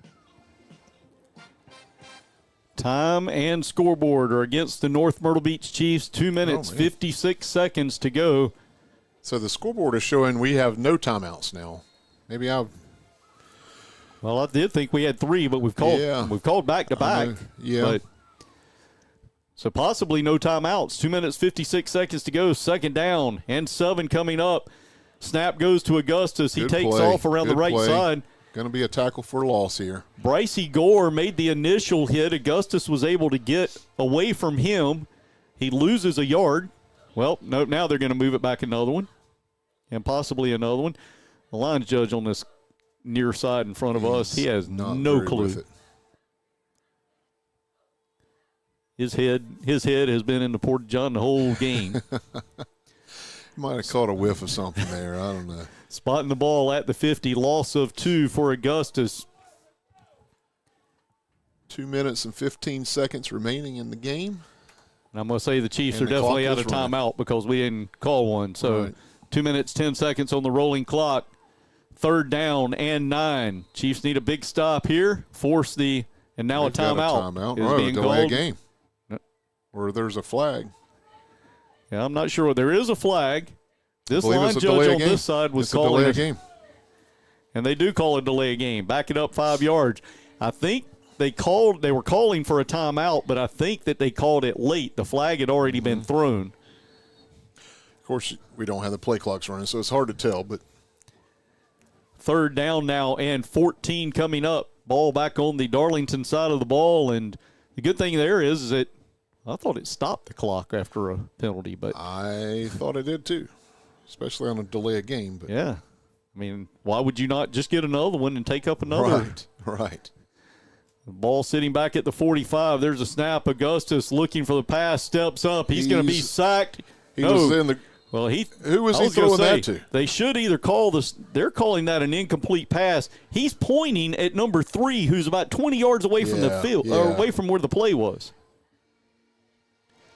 Either way, it's an incomplete pass. It's going to bring up 4th down. And the clock stopped. So, minute 33 left. 4th down, 14 coming up. The punter is coming on for Darlington. Punter is Nico Wells. Back deep for the Chiefs will be Rio Stevenson. Will be on the far side, along the North Myrtle Beach sideline, and coming near side to us along the visitor side is Jaden Chestnut. A minute 33 to go. Chiefs trailing 14-7. Big rush here. Another bad snap. The kick's low. It's going to be on the ground. Pick it up. Oh, man.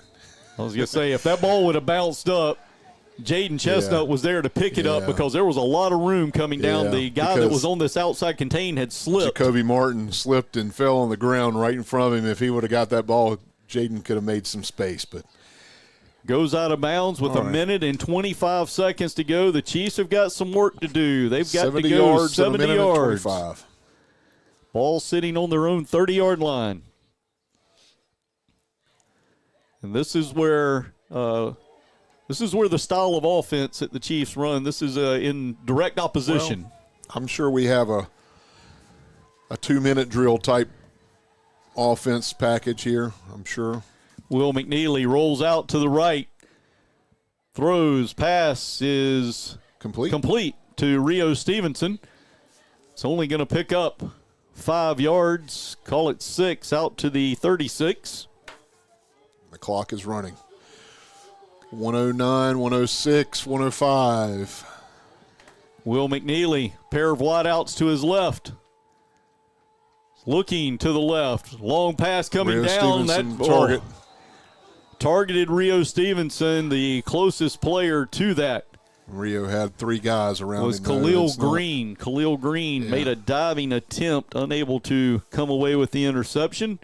Luckily, that's going to stop the clock with 53 seconds to go. 3rd down and 4 coming up for the Chiefs.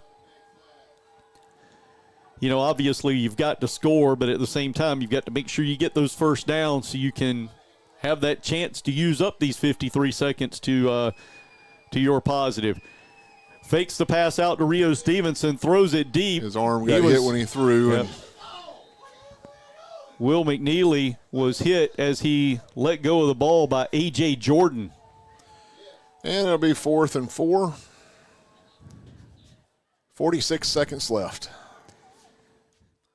And you have to say, Wayne, this is a do or die. We got to get the first down. No matter what, we keep going deep. But now it's all about those 4 yards are right now just as important as the 64 yards.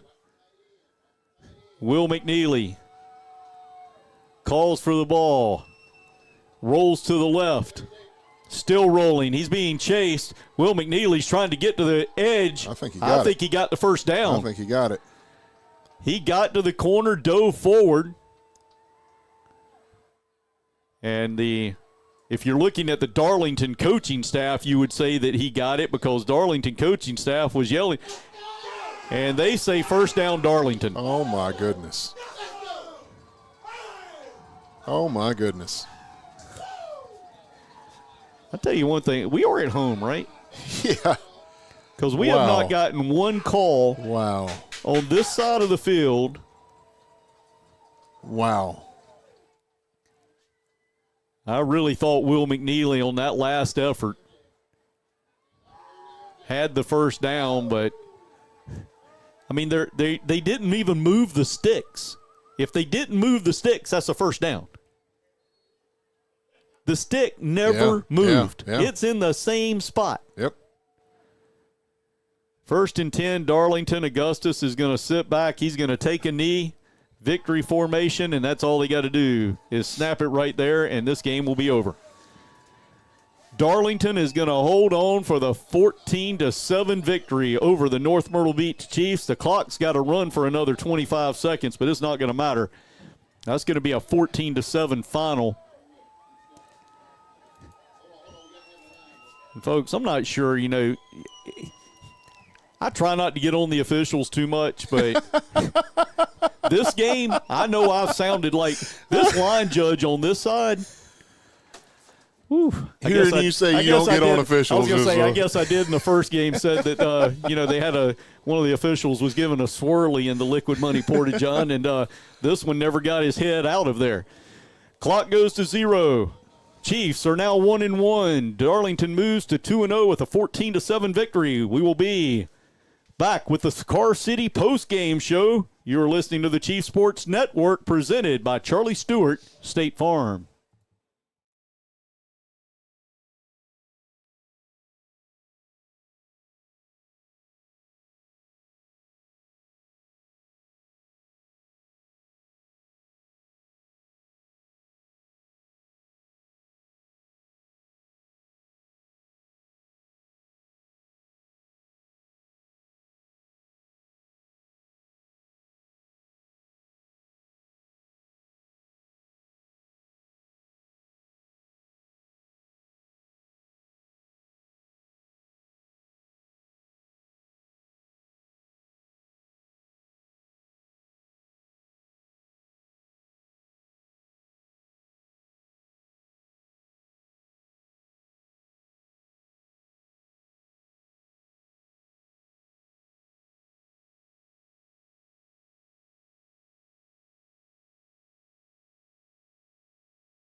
And we're back on the Chief Sports Network.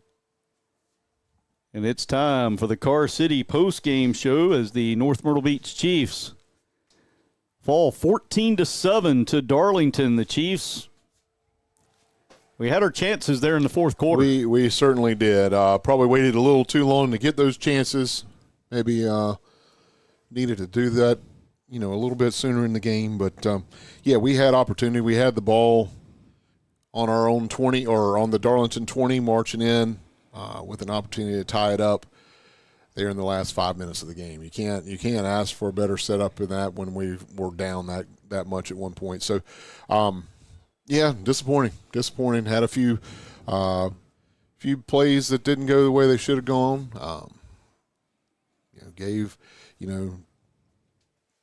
We had opportunities. That's without trying to make any very bad reminiscent of yeah. our game with them last year. Right. Yeah, I feel like Darlington has gotten two over on us the last 2 years and gotten 2 wins they shouldn't have gotten. Well, yeah. I mean, I think you can tell by our voice. I mean, I know if we're down, obviously the coaching staff and the players, they live and breathe this every day. Yeah. And it's just a tough loss. I mean, you come out, Darlington comes down 73 yards at their first possession on the opening kickoff, and then it kind of stays that way. Then they go up 14-0, and we're really not moving the ball at all. But then we come down, we make a good offensive play. You've got momentum on your side. You get the block punt on the ensuing possession. You take over 1st and 10 on the 20, and now you're really thinking, with a little less than 5 minutes and 30 seconds to go. We had the momentum. We had everything going our way at the right time of the game, and just got some bad breaks. Doesn't bounce your way, and you end up with a 14-7 loss and kind of scratching your head that exactly what happened. We look at the Livingston's cleaning restoration flash stats. I mean, once I add these up, it's Darlington controlled the game on the ground, and they controlled the clock. They did.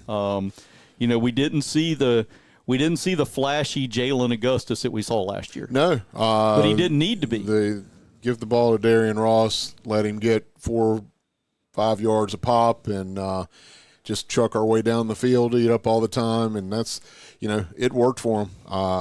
Hats off to Darian Ross. I think he, like I said during the broadcast, he probably. I mean, if I was going to give an overall player to the game, I would give it to him. If we gave it to the other team. If we give it to opposing players, he's definitely it. I mean, he comes into the game. I mean, Malik Duncan during their first possession, first and second possession, he carries the ball 7 times for 45 yards. All of a sudden, he goes down with that injury. At that point, I think Deron Ross had 3 carries, 2 or 3. He ends up with 21. You hate to think that when a kid gets hurt, but I literally thought to myself at that point, I'm like, maybe, something good can come out of this for us because that's their guy got hurt. What are we, that's going to definitely benefit us. And, of course, Ross comes in and, he ran the ball strong. And, we got to get a little bit better at tackling those guys, those power runners like that. That showed a little bit tonight. Yeah, and hats off to Darlington's Augustus too, because I thought that instead of making those big plays, like I said, last year he put up almost 400 yards of offense by himself. This year, I haven't added anything up, but he's well under 100 yards passing and receiving, maybe less than, I don't know. Looks like just quick math, which we know how my math is, but quick math, he's going to be somewhere maybe around 80. But he didn't have to tonight. He controlled the game and did what he needed to do. And the Chiefs' defense didn't play poorly. No. I think we didn't give up big plays. A good team. We held them to 14. We had multiple turnovers, gave them opportunities, and our defense stopped them from scoring multiple times when they had every reason to score. I think the defensive line did a good job. I think our linebackers did a good job. We didn't hear as much from Michael Cavallini tonight, but he was, in there, every time they're running up the middle, that's, those guys are filling in those gaps and making that, those plays stop. A lot of decent play from the defense, but offense, we gotta when we hold teams to 14, we got to find a way to score 15. Right. And in this game, I think that I think another thing that Darlington did, and this will be a pat on the back to head coach Jamie Johnson, they obviously watched film from Monday. Oh, yeah. They knew that they needed to stop Will McNeely. Will McNeely ran the ball tonight unofficially 15 times. I'm going to guess he had maybe somewhere around 55, 60 yards. So, and a lot of it came on one or two big plays. Right. Yeah, I mean, 26 of those came on the one where he just trucked the defensive back, which is, it was a big play. That was a big momentum play. We ended up scoring on that drive. I mean, that was, and that's where, you really felt like things were turning. But, when you got the ball 1st and 10 on the 20 and you're down 7, you got to score. I mean, that's, and they did what they needed to do and got the stop. Yeah. So, well, we're going to, let's hand out some hardware. Okay. We're going to, let's do the North Myrtle Beach bingo hit of the game, because this was probably the easiest one to give out. There were a couple of candidates, but I think we it was talked about Lamonte Smith first. Yeah. I mean, Lamonte Smith laid a lick as a defensive player coming out of his linebacker spot, and a lot of times when you're talking about a hit a game, you think that's where it's coming from. You don't think it's coming from your quarterback on a run. No. But on a busted play run. A busted play run. But when you got a quarterback that's 6'2", 225 and has the speed that Will McNeely has, and he runs into, and I don't even know what the guy's name was. Who was it? It was I called his name out earlier. Yeah, he was I know he was a shorter guy. He was like Christian Charles. What's Christian Charles? Christian Charles goes at 5'8", 187. Yeah. 5'8", 187, getting hit by 6'2", 225. He stepped in front of a truck, and the truck ran over him. Yeah, the truck ran over him and then continued to roll down the road. Again, that was the 26-yard run that ended up being a big play leading to a score. But the Chiefs, Will McNeely, will get the North Myrtle Beach bingo hit of the game. Crab catcher's catch of the game. It was big at the time. It was for a first down when we were driving. Completion, Will McNeely to the crab catcher's catch of the game, Jaden Chestnut. Yep, big play. I think it might have happened right before McNeely trucked back. I think it could have even been back-to-back plays. And then we come to the big one, and we were sitting here talking about it during the timeout. I've sent text messages to Max. I sent, it was number 30 that got, Christian Charles. We finally found him. Sorry. Thank you, Eric. But sent text messages to Eric and Max to get their feedback. Eric didn't answer me at all. Max gave me, whoever blocked the punt. Well, dude, whoever blocked the punt would be the same. If you tell me who blocked the punt, we would know. Yeah. Let's see. We're trying to help Max as he's pulling the cord up for the camera, but I don't. Even if we were looking at that, honestly, it was a bad snap. The kicker did all he could do. Yeah. I mean, he was just trying to get rid of it. He didn't get any height on the ball. It was a big play, obviously, but thinking about the guys that put pressure there along that interior defensive line, I thought a lot of times we called his name called him a lot, or saw him a lot more plays. But senior center on offense, playing nose on defense, Nigel Vereen is our Bubba Collins premier performer. Sure. Sounds good. He was in on a lot of plays, contributed to a big deal on offense and defense. Anytime a big guy up front can win an award like that, I'm all for it. So I'll definitely give my vote to Nigel. So congratulations. Our Bubba Collins premier performer tonight is Nigel Vereen. We're going to take a break. We're going to come back, put a quick wrap up on this, take a look ahead to next week as we host West Brunswick. We'll be right back on the Chiefs Sports Network.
And we're back for one final time. Your final 14-7. Chiefs come up on the bottom end of the scoreboard here against Darlington. Darlington improves to 2-0 on the season. Getting the road win, the Chiefs fall to 1-1. Will continue to play at home next Friday night against the Trojans of West Brunswick High School from right across the state line in Charlotte, North Carolina. They'll travel down. Kickoff time will be 7:30. We'll be right back here wherever you're listening or watching us, whether you're on WRNN, NMB Chiefs Facebook page, Chiefs Sports Network's YouTube channel. We'll be right here at 6:30 for the James Plumbing Countdown to Kickoff. We're going to take a look now at the R.W. Woods Grill area scoreboard. Late in the third quarter, Ainer leading St. James 35-19. At the end of the third, Loris 28, Conway 7. You know what? That tells you how quick our games move. These games are just starting fourth quarter or they're minutes into the fourth quarter, and we're about to wrap up our postgame show. Dillon defeated Socastee tonight 41-0. Carolina Forest with a big win. Last year, this game ended in a tie at Hartsville. Tonight, Carolina Forest 55, Hartsville 33. Goose Creek, who we played on Monday, will throw their score in. One, because Eric Weiss sent it to us, and two, we just played them. But Goose Creek 14, Fort Dorchester 6 at the end of the third quarter. Wow, that's interesting. Man, where'd they get the players from? Fort Dorchester's usually a pretty strong program there, but wow, okay. Yes, we've got busily working. The only score that Eric Weiss can find was Whiteville 7, West Brunswick 0. That was in the second quarter. So that's I'm guessing they would probably be in the fourth quarter, maybe even done by now because their games kick off at 7 p.m. So they should be that game should be over. And Myrtle Beach up at West Florence.